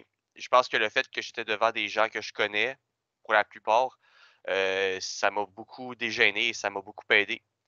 Et même souvent, dans nos shows de dojo, au IWS Dojo, à nos shows, même backstage, on se crie et on s'encourage et on clappe pour nous, entre nous, pour s'encourager. J'ai quand même eu, le support nécessaire pour m'aider à briser, ma carapace, si on peut dire ça comme ça, là. Fait que et aussi, c'est pas la première fois que je performais devant des publics parce que j'ai fait de l'improvisation un peu avant et du théâtre au secondaire.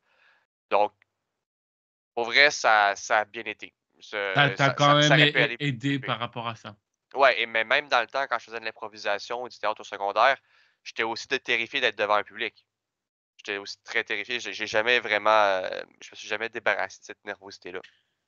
Ouais, et puis c'est vrai, mais tu imagines, même aujourd'hui, tu vois, enfin, les plus grands, que ce soit des humoristes ou autres, tu vois, bah, en général, tu vois, ils ont aussi parfois le trac, alors que tu vois, tu imagines, des fois, tu te dis, mais comment ce mec peut avoir le trac alors tu vois, enfin, il a de l'expérience ou quoi que ce soit, il se produit devant, des fois, tu vois, enfin, des arènes, des événements de plus de 40 000 personnes et tout. C'est incroyable d'avoir le track alors que, tu vois, c'est un truc quotidien, quoi.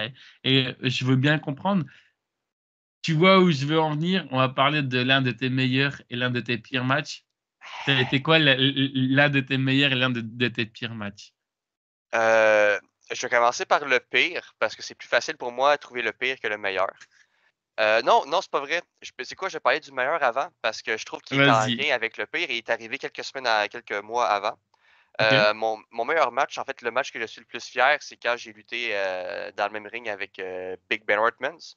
Ben Ortmans qui est un lutteur, ontarien qui lutte à la IWS, qui fait souvent, Cambridge, Montréal pour venir faire les shows.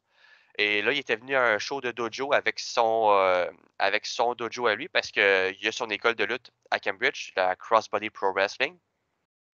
Hem et Et en fait, on a comme fait un mini scénario d'invasion où ils sont venus. On a eu des matchs entre nous, notre dojo contre le leur. C'était vraiment bien. J'ai lutté en tag team avec Sam Kelly, lutteuse du dojo de la AWS, contre. Je connais. Ah oui? Ah, Ouais, cool. ouais, je devais normalement l'avoir en interview, mais ça s'est pas fait. Enfin, peut-être que ça sera fait, mais en tout cas, je connais, je la connais. Ouais, c'est ça. Donc, j'étais avec Sam Kelly. J'étais contre Big Ben Hartman. C'est une de ses élèves, Jaylin, qui était aussi une lutteuse. Je pense que c'est la championne féminine à Crossbody en ce moment, si je me trompe pas. Euh, le match, j'étais arrivé. C'est rare que ça m'arrive, surtout en tant que recrue, ça m'est jamais arrivé, mais je suis arrivé pas en retard, mais j'étais arrivé le dernier dans le match. Fait que le match était comme déjà en bouquet. Fait que Ben Hartmans, il m'a dit, lui, Ben Hartmans, il est grand, il est big. Quand il dit quelque chose, tu l'ostines pas. Parce qu'il a l'air toujours angry, il a l'air toujours un peu mal, même s'il est très gentil. C'est pas ça le problème. C'est juste son. Je sais pas si c'est son visage. Je sais pas comment dire ça. Euh, lui, il te regarde puis il dit toi, tu fais ça, ça, ça, puis tu le regardes puis tu dis oui, oui, mais oui, Ben, je vais faire ce que tu veux. Frappe-moi pas. Fais-moi pas mal. Fait que j'ai fait tout ce qu'il m'a dit de faire. J'ai pris tout le heat, j'ai bien négocié, j'ai joué avec la foule, j'ai fait les moves que j'ai exécutés, je trouve que je les ai super bien exécutés. Je suis très fier de ce match-là. J'ai pu être avec des vétérans qui m'ont bien guidé, mais j'ai pu aussi montrer que je méritais ma place parmi eux. La crowd était vraiment derrière. Euh, J'étais vraiment très, très fier de ce match-là. J'ai mangé des gros coups, puis j'ai bien toffé. J'ai redonné aussi. Donc, non, même si j'ai perdu ce match-là, ultimement, dans ma famille, puis les gens, puis devant le public, puis j'étais en tant que babyface, les gens étaient déçus que je perde. Donc, ça veut dire qu'en tant que babyface, j'ai bien fait mon truc. Euh, je pense que j'imagine que Ben a aimé le match qu'on a eu ensemble parce qu'après ça, il a fait un show à son académie, à son école de lutte, Crossbody Pro Wrestling. Et là, on se rend à mon pire match, celui que je suis le moins fier. C'est quand on est allé voyager à Crossbody. Euh, de Montréal à Cambridge, le trajet, c'est environ 6h30. Donc, 6h30 dans une van à six places. J'ai voyagé, on s'alternait le volant et on conduisait ensemble. C'était en décembre dernier, le 7 décembre, si je me souviens bien, c'était pour un show bénéfice pour la Humane Society, qui est une société qui sauve les animaux. Euh, c'était un show bénéfice, c'était bien le fun. J'avais un match contre leur champion local, leur champion de la crossbody.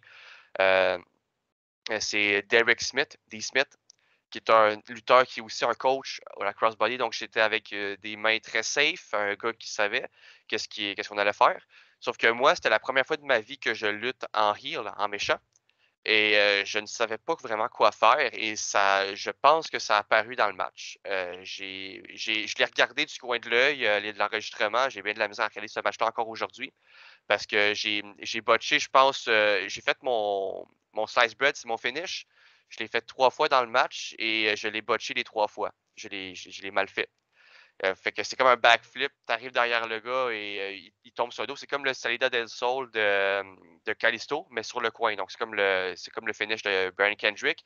Les 3 fois, j'ai mal souligné mon poids, puis je suis arrivé comme plus pas derrière, mais comme sur le côté, face à lui.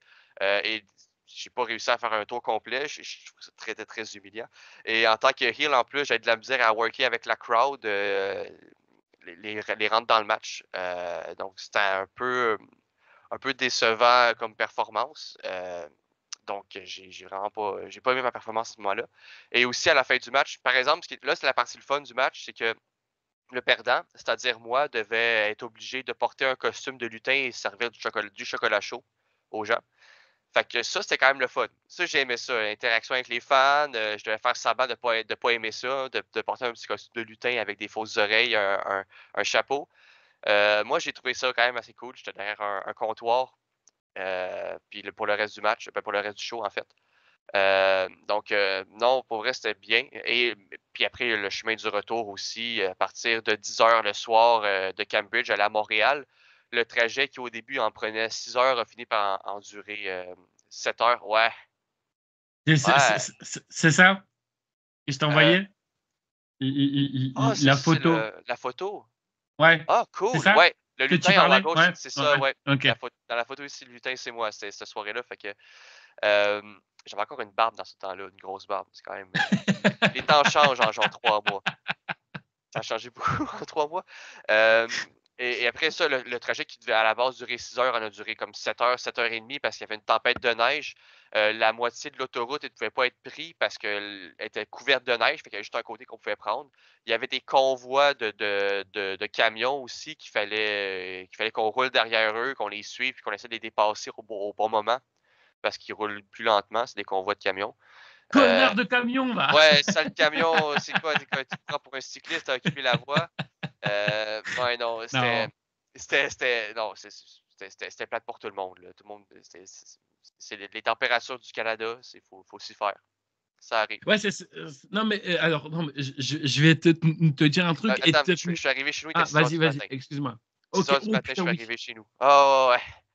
Ah, puis je Ok, vais aller me ouais, donc, coucher ouais. parce qu'il y avait la UFC, fait que je voulais voir la UFC, donc j'ai écouté la UFC jusqu'à genre 8 heures le matin. Ah oui, non, mais alors toi, tu fais tout, toi, Ah non, c'est je suis pas en incroyable. santé, mais je suis pas en santé. Je vais mourir. Je devrais dormir plus. Ben, j'ai jamais dormi à 8 heures le matin depuis ce temps-là, là. J'ai jamais fait ça.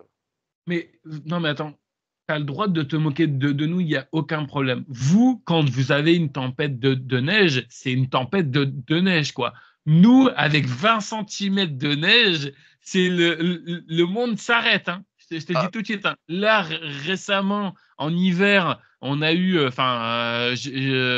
dis en hiver, on est encore plus ou moins encore en hiver et tout, mais là, au mois de janvier et tout, dans le nord de la France où moi j'habite, on a eu 20 centimètres de neige, plus personne pouvait rouler, les transports en commun étaient arrêtés ou quoi que ce soit, hein. Ah, je te le dis, hein, nous, il y a beau avoir 20 centimètres de neige, il n'y a plus rien qui fonctionne. C'est hallucinant quand même, je vous te avez pas jure. des véhicules pour déneiger? Genre Si, des grosses véhicules à grosse pelle? Si, il y en a, mais le problème, c'est qu'en gros, nos roues sont pas adaptées, tu vois, en fait. On n'a pas des roues comme les personnes, tu vois qui vivent dans les montagnes ou quoi que ce soit, là. Tu vois, tous ceux qui vivent près des montagnes, tu vois, on n'a pas des roues forcément, tu vois, enfin, adaptées et tout. Enfin, après, bref, mais je te jure, c'est nous, 20 centimètres de neige, tout le monde s'arrête et tout. C'est hallucinant, alors que vous, c'est vraiment des énormes grosses tempêtes, hein. J'ai déjà vu et tout. Et franchement, c'est incroyable. Tu parlais ouais, de ton, de ton meilleur et de ton mauvais match. Est-ce que tu en gardes quand même des bons souvenirs? Est-ce que malgré que tu as fait un mauvais match, est-ce que tu en gardes quand même un bon souvenir ou vraiment pas du tout? Ah, j'ai pu découvrir Cambridge. J'ai pu rencontrer les gens de la Crossbody Pro Wrestling. J'ai pu avoir ma première expérience de grand voyageur de la lutte, où ce que j'ai fait un trajet en covoiturage de 6 heures de temps. Donc, j'ai pu vivre cette expérience-là que je vais sûrement avoir à revivre d'ici quelques années. J'espère pas, mais j'aurai pas le choix. Fait que je vais le faire. Quand tu fais de la lutte indépendante, il faut que tu te fasses connaître. Donc, toujours prendre les occasions de lutte où ce que tu peux les prendre. Et aussi quand même, j'ai quand même d'une certaine façon, vu que j'ai quand même contribué à un show bénéfice, un spectacle bénéfice, donc je suis quand même satisfait de cet aspect-là. Je- J'ai quand même contribué un peu d'une certaine façon. Fait que non, j'ai pas, je regrette pas de l'avoir fait, mais j'aurais aimé ça le faire beaucoup, beaucoup mieux. Je suis Ok. très déçu quand même, mais je regrette pas de l'avoir fait. Une question que je t'avais pas posée lors de la première interview, je voulais savoir un petit peu, c'est qui ton adversaire qui t'a donné le plus de difficultés? Est-ce qu'il y a un adversaire que tu as affronté que bah, tu as trouvé que franchement, tu vois, enfin, c'était quelqu'un de très coriace et du coup, ça a été compliqué, mais compliqué dans le bon sens, hein, pas dans le mauvais sens? Compliqué, tu veux dire dans le sens pour faire un match, booker le match? Ouais, c'est ça. J'ai pas encore eu ce scénario cauchemar-là que j'ai pas hâte d'avoir, mais que je pense avoir d'ici quelques années parce que souvent je suis booké avec des vétérans. Fait que j'ai été chanceux par rapport à ça. J'ai pas eu beaucoup, en fait, j'ai pas eu vraiment d'occasion ou de moment où ce que eu un booking plus difficile avec les gens en ce moment. Heu, Au Québec, en général, on est quand même assez ouvert. Si on veut pas prendre un move, on n'est pas à l'aise, on se le dit et on se respecte par rapport à ça. Donc, non, j'ai pas encore eu de mauvaises expériences pour construire un match en tant que tel dans la construction. OK. Non, mais oui et ouais, non, mais je comprends parce que, tu vois, des fois, tu peux tomber sur, des lutteurs, par exemple, tu vois, quand admettons, tu débutes, en général, tu vois, c'est un peu compliqué de pouvoir un peu tout gérer, mais je comprends très bien. La dernière question que j'avais et après on passe, au niveau des questions, difficiles, non, pas pardon, j'en ai encore 2. C'est la question pareille, encore une fois, ça va être facile pour toi de répondre vu que je t'ai posé les mêmes questions la dernière fois. C'est si un jour tu as des enfants, est-ce que toi tu les autoriserais à faire de la lutte? Si oui, à quelles conditions? Sinon, pourquoi?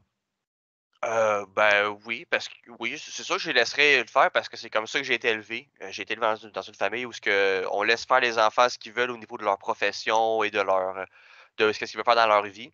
Donc, tant que tu es capable de vivre, tu peux faire ce que tu veux. Moi, je pense à ça. Je fais de la lutte, ça paye pas.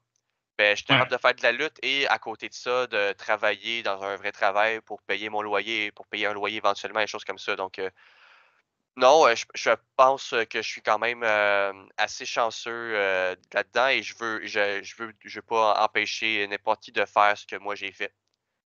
Hem, c'est sûr qu'il y a un certain âge, je pense, où on devrait commencer à faire de la lutte. Au moins 16 ou 18 ans, parce que pour tout ce qui est des bumps, des choses comme ça peut causer des problèmes, qui peuvent des fois, dans le pire des cas, voire être irréparables au niveau, des dommages que ça fait au cerveau. Donc je pense vraiment que ça devrait être un âge relativement pas avancé, mais fin d'adolescence, début adulte, vraiment. Mais Est-ce à part que ça, j'aurais pas de problème avec mes enfants. pardon. Est-ce que, honnêtement, à un moment donné, tu pas un peu peur, tu vois? Parce que quand on fait de l'adulte et tout, on ne sait jamais, comment, tu vois, ça peut véritablement, tu vois, enfin, finir. Une blessure, ça peut vite arriver, malheureusement et tout.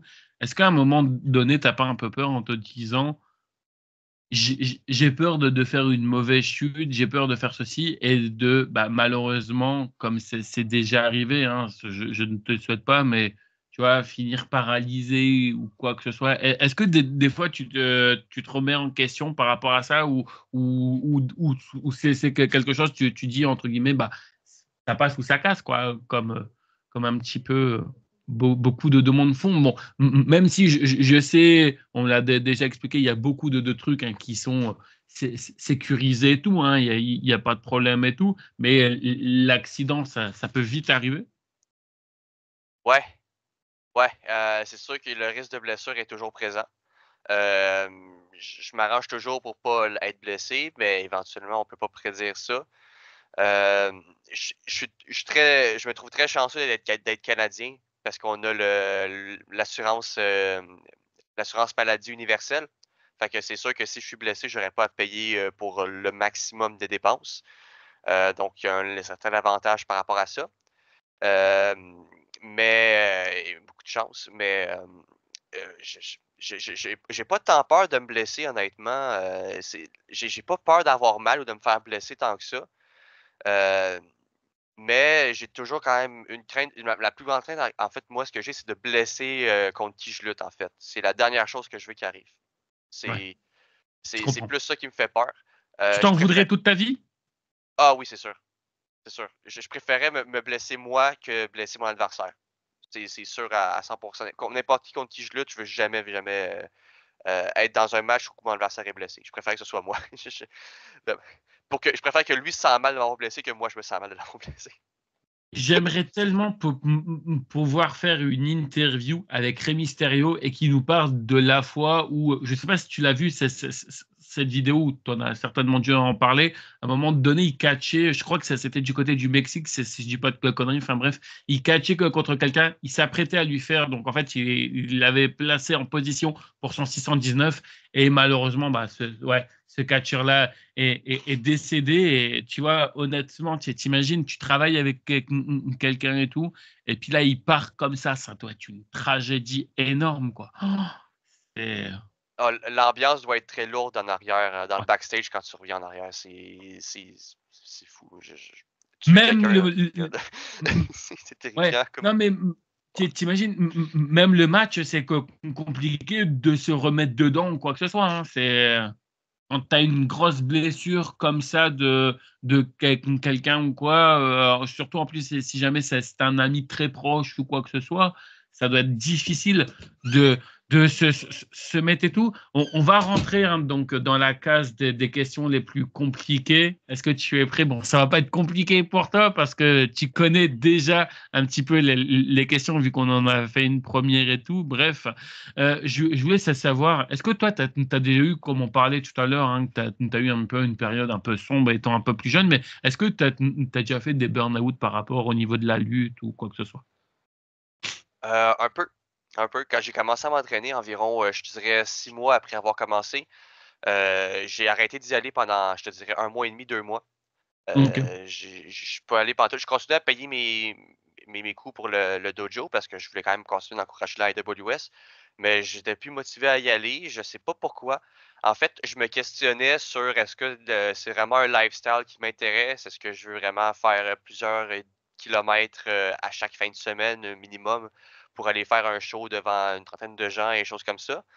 Et après je me suis dit, ben, je ne saurais pas si c'est un mode de vie pour moi, sans que je l'essaye, sans que je me mets là-dedans. Fait que j'ai décidé de le faire quand même et regarde, c'est exactement ce que j'ai fait, hier parce que j'ai eu un show à Montérégie, ça a été très long pour me rendre là-bas, 1 heure et quart environ de chemin et pour vrai, j'ai aucun regret d'avoir continué à poursuivre ça parce que, même s'il y a pas de public, l'action de lutter, faire de la lutte en tant que telle, c'est passionnant, c'est le fun, c'est cool de créer des storylines et trucs comme ça et la foule, c'est vraiment le truc qui le rend encore plus, comment je peux dire? Enjoyable. Ce qui rend ça encore plus plaisant parce que tu as l'interaction directe avec les fans, des choses comme ça. Hem, donc pour vrai, j'ai l'adrénaline que ça donne la lutte, ça vaut l'expérience. Pendant ton moment de burn-out, ça te manquait quand même ou pas du tout la lutte? Est-ce que, certes, tu vois, tu te dis peut-être que j'ai ma place, j'ai pas ma place, mais est-ce qu'au bout d'un moment, le fait que tu es revenu après, est-ce que ça voulait dire que ça te manquait quand même? Oui, la lutte me manquait quand je suis retourné et aussi les gens avec qui, les autres membres du dojo. Parce que même quand j'ai arrêté de lutter, j'avais quand même des obligations un peu. Fait que je continuais d'aller à je vais aider certains shows de lutte déjà à Montréal, genre notamment, Battle War, au Fofone électrique qui est un bar, montréalais. Puis au Fofone électrique, ce que je fais, c'est que je vends le merchandising.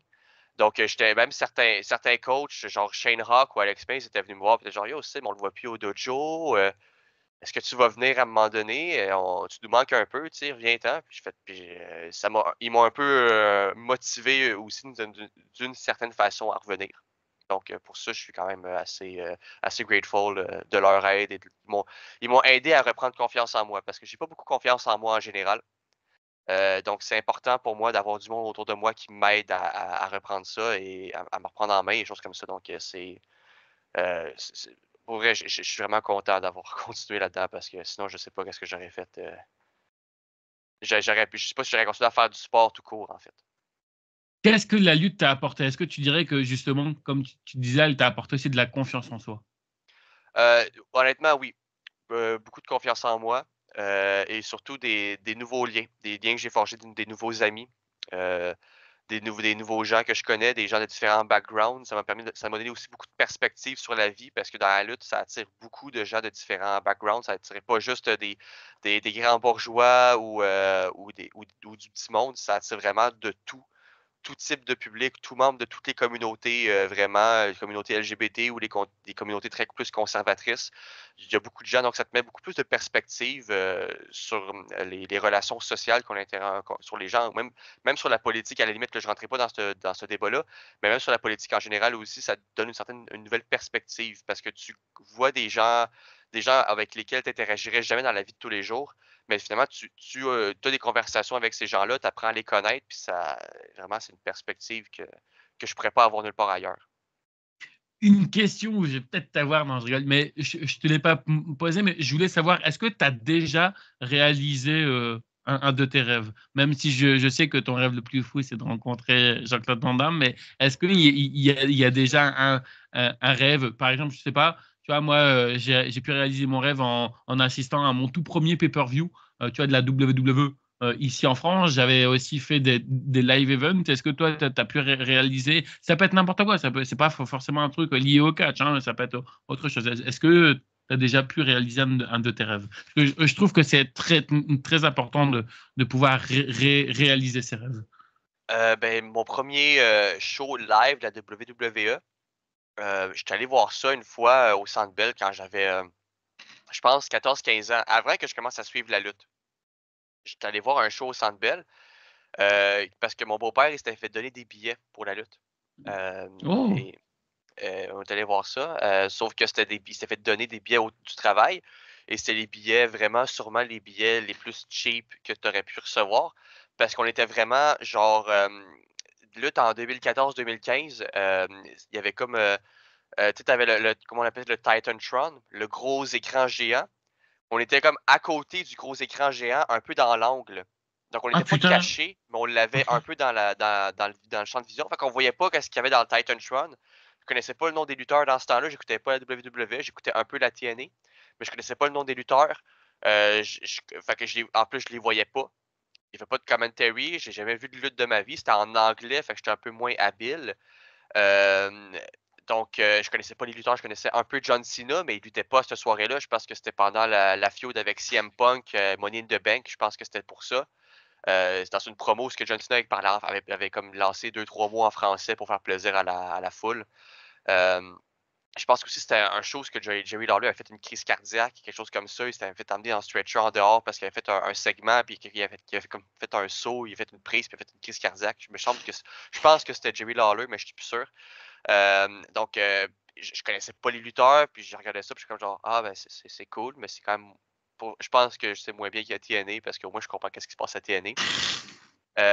Et j'ai pu éventuellement réaliser le rêve de voir la WWE à une époque où que je comprends ce qui se passe.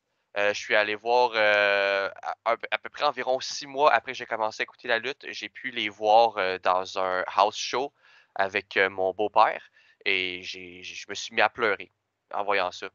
On avait des belles places, je comprenais ce qui se passait, je connaissais les lutteurs. C'était à l'époque la Cruiserweight Division. J'ai pu voir Neville contre Austin Harris. Bon, les gens huaient parce que c'était la Cruiserweight Division, puis les gens Ah détestaient ouais, trop Five Live dans ce temps-là. Mais Neville, man, Neville Pack aujourd'hui, mais Neville pas est quoi, à W, ouais. tellement Mais bon, man, il est hallucinant. Ah ouais, non, mais ce mec est incroyable. Et en plus, tu vois, moi, je comprenais pas parce que je sais pas si tu te rappelles, mais sous l'ère Vince McMahon, parfois, tu vois, dans les kick-offs, on te mettait les cruiserweights. Pas Ouais. tout le temps, mais parfois, ou même à un moment donné. Alors, ça, pareil, j'ai pas du tout compris. À un moment donné, et en plus, je crois que c'était un match aussi avec Neville. C'est-à-dire qu'en gros, en fait, on a mis son match à lui dans le kick-off. Et après, on avait mis un match dans la carte qui était complètement pourri. Tu vois, j'aurais plutôt préféré mettre ce match pourri qui était dans la carte, dans le kick-off, et laisser la place au cruiserweight. Mais pareil, hein, Neville, moi, je me rappelle de ses débuts, la fin et tout, il n'y a plus la même tête. C'est un peu comme Drew McIntyre, tu vois. Tu Ouais. vois, le Drew McIntyre de l'époque où le mec, il a une tête super gentil. Tu le vois aujourd'hui, le mec, t'as envie de te barrer en courant, mais le plus loin possible, quoi. Et c'est incroyable, ces gens comme ça. C'est. Ah, je sais. Je pense que la recette pour changer ton apparence, pour devenir encore plus menaçant dans la lutte, c'est hormones de croissance et perds tes cheveux. Fait pareil avec Baron Corbin. Baron Corbin n'a pas vraiment pris beaucoup de poids, mais Neville, du jour au lendemain, a commencé à prendre beaucoup de poids, commencé à prendre un peu ses cheveux, ben, les laisser pousser un peu vers l'arrière. Pareil pour Drew McIntyre. Drew McIntyre, je pense que d'ici 2 ans, il n'y a plus de cheveux sur la tête. Là. Ça va être spécial de le voir se transformer peu à peu. Là. Fait que non, sérieux, les lutteurs, des fois, ils font des transformations physiques absolument hallucinantes. Jordan Grace aussi à TNA, elle a commencé tranquillement à être de plus en plus shred, beaucoup plus cut ses muscles. C'est hallucinant le changement qu'elle a fait au niveau corporel. Vraiment, les lutteurs professionnels WWE, TNA, vraiment à la télévision, en termes de motivation, c'est très motivant à les voir changer au fil des années, là. Juste, rapidement sur cette question, je voulais savoir un peu, c'est quoi toi ton regard que tu as sur la AEW? Est-ce que c'est un regard positif? Est-ce que c'est un regard négatif? Parce qu'on va pas se mentir, la AEW de base, c'était un peu le show qui était censé concurrencer la WWE, en tout cas au début, parce qu'on sait hein, que Tony Khan avait un projet de 2 ans. Ça fait plus de 2 ans maintenant et on va pas se mentir. Alors peut-être qu'encore une fois, on va peut-être se faire insulter dans l'espace commentaire. Non, t'inquiète pas, il y a personne ici hein, qui insulte et tout, mais il y a très peu de commentaires. Oula, il y a un truc qui est devenu sombre d'un coup. Ouais, Ouais, voilà, je me suis dit mes 2 merde. écrans se sont, arrêtés, fermés. Je Tu vois, pense que c'est parce que inactivité sur l'écran, le signal est fermé, donc juste shaker c'est ma souris. c'est parce que tu vois, regarde, ils sont d'accord avec ce que je dis, tu vois. Mais, Ils veulent mais tout non, mais censurer. voilà, c'est ça. Mais non, mais je voulais avoir un petit peu ton avis sur la AEW. Est-ce que tu aimes bien un peu le produit qu'ils proposent ou pas du tout? Parce que moi, c'est vrai que honnêtement, j'avais regardé un petit peu les tout débuts quand il y avait encore CM Punk. Puis après, j'ai très rapidement arrêté parce que je trouvais que c'était un produit qui ne me correspondait pas. J'ai écouté All In, le premier, si je me souviens bien, je pense que c'était All In, où ce que le main event, c'était Cody Rhodes contre Dustin Rhodes. C'est dans celui où il avait pris le marteau puis qui avait brisé le trône. Hommage J'étais à genre, Triple oh, H. Triple H! Oh! Quelle marque! Non, mais. Euh, et après ça, je n'ai plus jamais regardé de AEW. J'ai pas vraiment d'opinion là-dessus parce que j'ai pas aucun regard vraiment. Je me donne pas le temps d'écouter autre lutte que la lutte auquel moi je participe à la AWS ou des petits shows locaux que je vais voir et la WWE. J'ai pas vraiment, je me donne pas le temps de le faire, puis parce que je vais laisser de la place pour mes autres passions secondaires, genre le cinéma, et lire et les gaming, choses comme ça. Mais j'aime beaucoup l'art, donc je veux garder mon amour. Je veux pas que mon amour pour l'art soit monopolisé à 100% par la lutte. Je veux vraiment la diversifier un peu. Donc, je fais le choix de ne pas écouter la AEW parce que ça me prendrait plus de temps et je veux pas prendre le temps de me réadapter à un nouveau produit, des nouveaux lutteurs que je connais pas beaucoup, très peu. Même si j'aime beaucoup leurs lutteurs parce que j'en avais vu certains à l'époque, un peu où ce que j'écoutais Lucha Underground, vu que c'était sur Netflix. Oui, Ça, j'ai écouté les 2 premières saisons sur Netflix avec Pentagon Junior. J'adorais Pentagon Junior. Maintenant, il est à la WWE, donc je suis très content avec Ray Phoenix qui va peut-être s'en venir bientôt. Ça, je suis content vraiment d'avoir ces lutteurs-là, mais certains lutteurs que j'avais quand j'écoutais la WWE au début me manquent, genre Neville, surtout Pac, Aleister Black, j'adore Aleister Black, Malakai Black à cette heure, Buddy Murphy, j'adorais Buddy Murphy, c'est des lutteurs qui c'est, me manquent. c'est, Rusev c'est, aussi, c'est- ouais. mais je comprends pourquoi ils sont partis, ils font le choix pour leur carrière, les choix les plus logiques aussi, là. Je Mais leur souhaite pas que AEW meure, là, c'est juste que ça me concerne pas vraiment en ce moment-là. Mais je suis tout à fait d'accord avec toi parce que regarde, tu parles du cas de Buddy Murphy et tout. Quand tu le vois du côté de la WWE, c'est pas le même. Hein. Enfin, il a été mieux utilisé, je trouve, du côté donc de la AEW plutôt que du côté de la WWE. Après, tu vas me dire, il y avait un vieil homme assez grincheux dans les coulisses, donc Ouais. c'est peut-être pas par rapport à ça. Je voulais savoir un petit peu, c'est quoi le meilleur conseil qu'on t'ait donné là dans la lutte? Oh, wow! Ça, Je c'est une l'avais bonne oublié, question. Ah, cette ça, question. ouais, c'est une bonne question, là. Euh, J'ai réussi à voyons. l'avoir. Yes. Euh, je sais pas, en fait, un conseil qu'on m'a donné puis que j'applique et auquel je pense, c'est difficile parce que c'est que ce que je fais dans la lutte en général, c'est quasiment rendu un automatisme au niveau de qu'est-ce que je suis capable de faire parce que je l'ai fait quand même assez mécaniquement. Donc, je commence à comprendre et je commence à le maîtriser mécaniquement d'une certaine façon. Mais un conseil qu'on m'a donné, que j'ai suivi vraiment, puis que ça m'a débloqué quelque chose, je sais pas. Parce que mes meilleurs conseils qu'on me donne encore aujourd'hui, c'est ralenti. Puis ça, c'est les meilleurs conseils qu'on pourrait me donner. Ralenti. Et j'ai de la misère à le faire. Mais à part ça, un vrai conseil. euh, Là, tu m'as buggé beaucoup. Là. Tu m'as. Grave. Ah! Ah, là, tu m'as eu. Euh, C'est pas grave. Et si t'en as pas, on passe à la prochaine Euh, question. Pas de souci. je te dirais qu'un conseil que j'essaie d'appliquer, c'est de vraiment forger un lien avec la foule, la crowd, quand tu es un babyface. C'est le truc le plus important. C'est quasiment plus important qu'être un bon lutteur, c'est d'avoir un lien avec la foule. Il faut que la foule veuille se déplacer. Ouais. Fait que, pour vrai, c'est peut-être le conseil que j'essaie le plus d'appliquer en général, vu que je suis un babyface, c'est trouver une façon de forger un lien avec la foule. Peut-être parler à un enfant quand tu fais ton entrée dans le ring, essayer de leur trouver comme une poignée de main secrète que tu peux faire juste avec toi puis la foule, la crowd, que les gens vont pouvoir te reconnaître automatiquement comme ça. C'est le plus important. Prendre le temps de s'arrêter quand un fan te parle. Écoute, moi, j'ai dans ma vie de lutteur, j'ai signé un autographe à une fille de 8 ans et j'ai capoté. Je suis comme, oh mon Dieu, une fille de 8 ans qui donne un autographe et j'adore ça, ça fait plaisir. Ben oui, t'en veux combien? Il va t'en faire 3000 des autographes si t'en veux. Là. C'est super. Là. Euh, je te dirais que c'est pas mal le plus important que j'essaie le plus d'appliquer, c'est faire un lien avec la foule. Ok, on conclut avec trois dernières questions. Puis encore une fois, merci à toi d'avoir accepté une nouvelle fois cette interview hein, satanée de Skype. On arrive à la question la plus compliquée. Je ne sais plus si tu te rappelles, c'est la question où je vais te donner une baguette magique.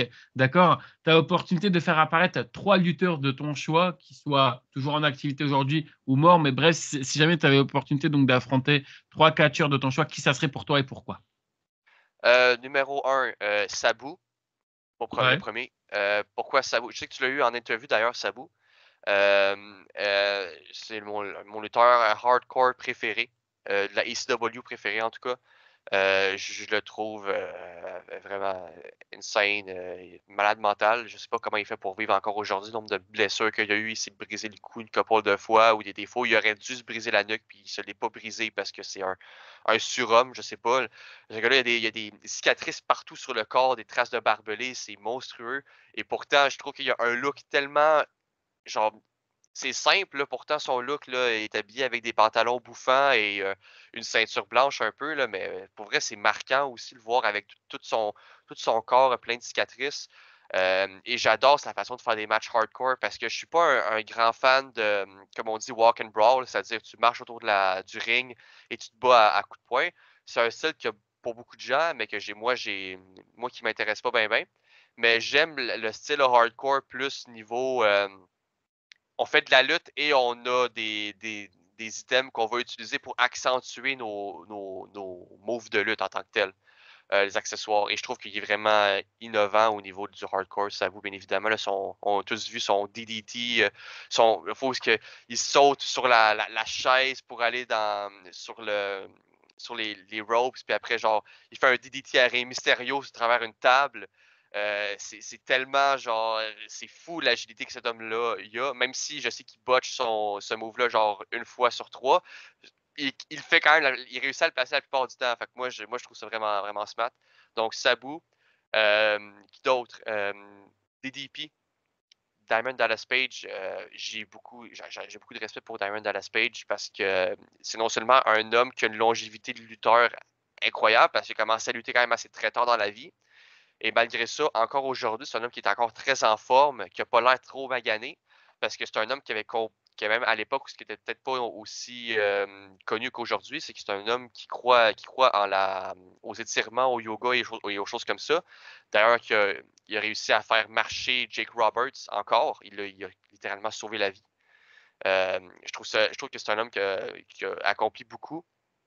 Et dans le ring, c'est un babyface super et c'était aussi un très bon heel, même si on l'a plus très longtemps comme heel à la WWE dans le temps où il faisait son positif, quelque chose, sourit tout le temps ou creepy, Undertaker, stalké sa femme, Michelle McCool. Non, honnêtement, je trouve que c'est un homme un jack of all trades, un homme qui fait vraiment un peu de tout. Et aussi, quand il lutte ses matchs, il est book avec un script. Et pour vrai, j'adore. J'ai lutté avec un script une fois au AWS Dojo, New Blood, que Alex Mays m'avait donné. Et pour vrai, ça me met tellement plus à l'aise de lutter avec un script que de lutter vraiment genre juste parler du match un peu avant. Je préfère lutter avec un script. Ça me met tellement. Je suis dans ma zone, là. Je l'apprends pendant une semaine. J'arrive au show. Je sais quoi faire. Tac, tac, tac, tac, tac. Puis je trouve ça très magique, là. Vraiment super bien. Et un autre lutteur, je dirais au Québec, lutteur, je dirais Michel Plante, qui est un lutteur que j'ai juste vu lutter en ce moment. En ce moment, je le vois juste lutter à Battle War, au Fofone électrique.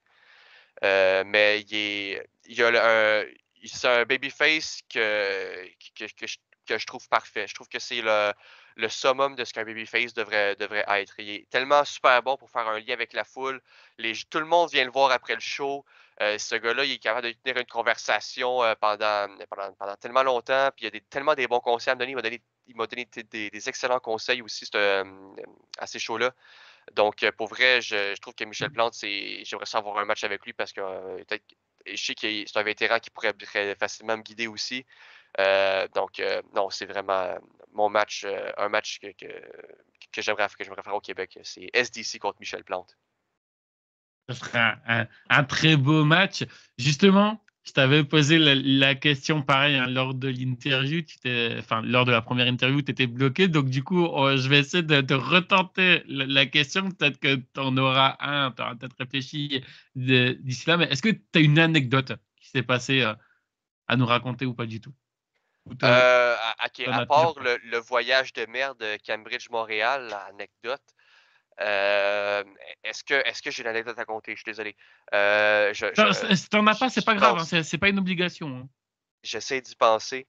Par rapport contrairement à tout ce que j'ai compté, qui mmh, T'en as pas, c'est pas grave. non, je suis désolé. Ouais, c'est pas Toutes mes ane grave. j'ai compté toutes mes meilleures anecdotes déjà à l'interview d'avant, mon premier jour à la lutte, le stress immense, ces choses comme ça, non, j'ai pas, ah! C'est pas- Ben, je peux te compter, je peux te dire la fois, à l'Halloween, je portais ces pantalons-là d'ailleurs parce que je voulais cosplay Jean-Claude Van Damme de Ok. Street Fighter hier et j'ai fait mon super kick et je suis tombé sur le cul. Heu, j'ai super kick, mes pantalons étaient un peu trop serrés, je suis tombé sur le cul. Heu, je peux te l'envoyer ce match-là si tu veux, si tu veux me voir tomber sur le cul, ça peut te faire plaisir. Je l'ai sur YouTube. J'ai de la misère à assumer que je suis tombé comme ça. Mais écoute, c'est correct, ça a pas l'air d'avoir dérangé les gens, ils ont pas eu de grosses réactions. J'ai pas eu les gens ont pas crié Botchamania, Botchamania, fait que c'est pas, c'est C'est correct. que c'est passé et t'es tranquille. On va conclure avec la dernière question. Je voulais savoir, est-ce qu'il y a un endroit où tu as le plus, pour le moment, une ville, est-ce que tu as un endroit où tu as le plus aimé aller lutter et un endroit où tu as le moins aimé? Quand je parle de plus lutter ou de moins lutter, enfin, le plus aimé ou le plus aimé, pardon, ou le moins aimé, je vais y arriver. Ça peut être pour différents concepts. Tu vois, par exemple, je sais qu'il y a des lutteurs qui m'ont dit, bah, tu vois, ils n'ont pas trop aimé aller à cette ville-là parce que, bah, tu vois, par exemple, il n'y avait pas d'endroit pour se changer. Tu vois, par exemple, ils se sont changés dans un camion ou, je sais pas, peut-être que le public n'était pas assez chaud et tout. Et au contraire, un endroit où ils ont le plus aimé, c'est peut-être parce que, bah, voilà, tu vois, il y avait un endroit où c'était super magnifique. À chaque fois qu'ils vont à cet endroit-là, ils aiment beaucoup. Est-ce que tu as un endroit où tu as le plus aimé aller lutter et un endroit où tu as le moins aimé? Oui, j'ai un endroit en particulier que j'ai beaucoup aimé. Ben, bien évidemment, le IWS Dojo, on s'arrange avec ce qu'on a, tu sais, on lutte dans un gym, on met un rideau, pour couper la salle en 2 et on a un autre backstage derrière le rideau, donc c'est c'est c'est un peu broche à foin, mais on s'arrange très bien avec ce qu'on a. Moi, je trouve ça que c'est une ambiance assez unique au niveau de la lutte, puis je trouve ça quand même j'aime ça y aller. Mais sinon, à part de ça, j'en ai un, oui, une ville en particulier. J'essaie de retrouver, sur Facebook, l'endroit. Je sais que je serais capable de le retrouver. Hem, attends un peu, parce que c'est une ville en Montérégie justement, parce que c'était dans comment que je pourrais dire ça? C'était dans un centre jeunesse, et en fait, dans ce centre jeunesse-là, hem, ben, comment je pourrais dire ça? Comme il y a un sous-sol et dans ce sous-sol-là, ben, il y a des divans partout. Et OK. j'aime juste la place parce qu'il y a des divans, en fait, partout, parce que c'est super confortable s'asseoir sur un divan après son match. C'est juste super le fun. Aussi, dans un centre récréatif pour jeunes, c'est quand même le fun de lutter parce qu'au Québec, des centres récréatifs pour jeunes, les jeunes ils ont le droit d'assister aux événements gratuitement. Fait que j'ai aimé faire partie de ce show-là d'une certaine façon parce que je peux. C'est des jeunes qui ont un peu plus, qui ont moins les moyens souvent. Donc, ils ont plus de. Donc, tu sais, tu essaies de leur donner comme un bon show. Ça m'a aidé un peu à redonner d'une certaine façon à des gens qui ont été dans des troubles un peu similaires que moi j'ai eu à cet âge-là. Fait que je te dirais cet endroit-là, mais j'ai pas le nom de la ville parce que je suis très mauvais au Québec, tout ce C'est qui est pas grave, géographie du t'inquiète. Québec. Je suis extrêmement assez exécrable là-dedans. Euh, non. Ah non, ils l'ont Non, mais pas. c'est pas grave, J'ai pas le nom. ne t'inquiète pas. Ah, mais non, mais T'inquiète pas, c'est pas grave. je sais que c'est pas grave en général pour l'interview, mais pour moi, c'est grave. Je trouve ça vraiment dommage. Mais c'est sur FML, FM Lutte, Fédération Montérégienne de lutte. Euh, c'est dans leur circuit lutte à cet endroit-là, donc j'ai beaucoup aimé cet endroit-là en particulier. Je me rappelle des divans, mais pas du nom de la ville, malheureusement. C'est le genre de personne que je suis. Euh, je- Ah là là. Donc, non, à part de ça, j'ai aimé l'expérience d'aller à Cambridge. J'ai détesté l'expérience de retourner de Cambridge à cause de la tempête de D'accord. neige. OK. En tout cas, je te remercie beaucoup pour cette interview. Je vais te laisser la conclure avec ce que tu veux, réseaux sociaux, promo, bref, où on peut te retrouver. Et encore une fois, merci à toi d'avoir accepté cette longue interview. Et tu as vu, hein, c'est pareil que pour la première, on est dans les alentours de quasiment bientôt 2 heures. Donc, on a fait pareil que la première interview. Ah, c'est nice. Je suis quand même content qu'on a réussi à la refaire, en fait, cette interview-là, parce que je voulais la faire vraiment, ça me tenait beaucoup à cœur. Euh, C'est gentil, merci. Oups. Euh, C'est pas grave. Excusez, ça finit bien l'interview. Ben écoute, qu'est-ce que je pourrais plugger? Je pourrais plugger mes social media. Envoyez-moi un follow sur Instagram, Simon Descomo. Ou Je mettrai dans la description, t'inquiète. ok, ouais, parfait, merci. Sinon, Letterboxd, parce que je suis un grand fan de films, j'aime beaucoup. Letterboxd, c'est comme IMDb, mais pour les hipsters. Fait que pour moi, c'est parfait. Fait que Letterboxd, t'as Carlos Tacos, ou sinon sur Twitch, Carlos Tacos, c'est toujours Carlos Tacos. J'aimerais ça avoir du monde sur Twitch parce que pour l'instant, j'ai commencé à streamer depuis quelques semaines et je suis toujours tout seul. Fait que si quelqu'un voudrait être un viewer sur Je, ma chaîne je, Twitch, je vais te ramener du monde. Tu m'envoies ton pseudo, enfin tu m'envoies ton lien. Je te ramène du monde sur Twitch, hein. Donc ah, en tout cas, il faut savoir que moi, si tu m'envoies ton Twitch, je serai là. Je viendrai te soutenir parce qu'il faut soutenir Twitch. C'est important. Soutenez la lutte indépendante. ouais, soutenez le contenu indépendant, les streamers. Moi, je suis d'accord, surtout si c'est moi. Ouais. Donc, vous pouvez me faire un follow sur Twitch, c'est Carlos Tacos, mais des zéros à la place des O, parce que Carlos Tacos, t'as déjà pris ça à l'air. Fait que des zéros à la place des O. Euh, et ouais, donc ça serait bien parce que j'ai encore de la misère à trouver mon footing. Puis en plus, en ce moment, sur Twitch, je fais un marathon Metal Gear Solid. Je suis rendu au deuxième. Fait que là, j'essaie de toutes les faire en ce moment. Ouais, ben, c'est ça. C'est pas mal tout ce que je pourrais plugger, je pense. J'ai pas vraiment de promo à faire Eh sur ben, rien ni personne. non Ben, mais Amine, pas de souci. je sais pas quand est-ce que va être placé l'interview, mais je pourrais placer le fait que j'ai un show IWS New Blood la semaine prochaine, vendredi prochain. Euh, Ça sera. Tous les non-français sont invités. Les Français Non aussi, mais mais je pense pas que vous prendriez l'avion pour faire un show. Non, mais je te le dis parce que j'ai déjà la miniature, il y a déjà tout. C'est dans l'heure qui suit là, hein, donc Ah! ça va. Donc il y a pas de problème. C'est normal. Je suis obligé de te la mettre en priorité parce que déjà, tu étais ma première interview de 2025. Il y a eu un problème. Donc dans l'heure qui suit, il y a pas de souci. On arrête l'interview. Il faut juste que j'aille faire pipi, manger un petit peu, regarder le foot, puis après, je fais le montage. Donc, normalement, d'ici demain ou alors au grand max, mardi, c'est en ligne, mais normalement, d'ici demain, ça devrait être bon. OK, cool. Dans ce cas-là, je vais te dire, écoute, vendredi à WS New Blood 10 ou 9, je me souviens plus. un chiffre, c'est un chiffre, c'est pas grave. L'important, c'est que c'est un AWS New Blood et que je suis sur le show. Donc, venez nous voir, pay what you can. Donc, c'est quasiment un show gratuit, mais on aimerait ça que vous donniez un peu d'argent parce qu'on veut manger aussi. On veut se nourrir. C'est une passion, mais on aimerait ça que ça devienne aussi c'est un hobby, mais on aimerait ça que le hobby devienne un travail, comme n'importe quel autre artiste. C'est vrai, Donc, c'est vrai, c'est vrai. D'accord. Merci en tout cas pour cette inner. Je sais plus me parler. Hein. C'est pas grave. On laissera, tu sais, tout ici est authentique. Merci pour cette interview. Je te laisse. Je remercie tous ceux qui nous ont écoutés. Puis quant à moi, je vous retrouve plus tard pour une prochaine vidéo. Allez, bye tout le monde. Salut, ciao.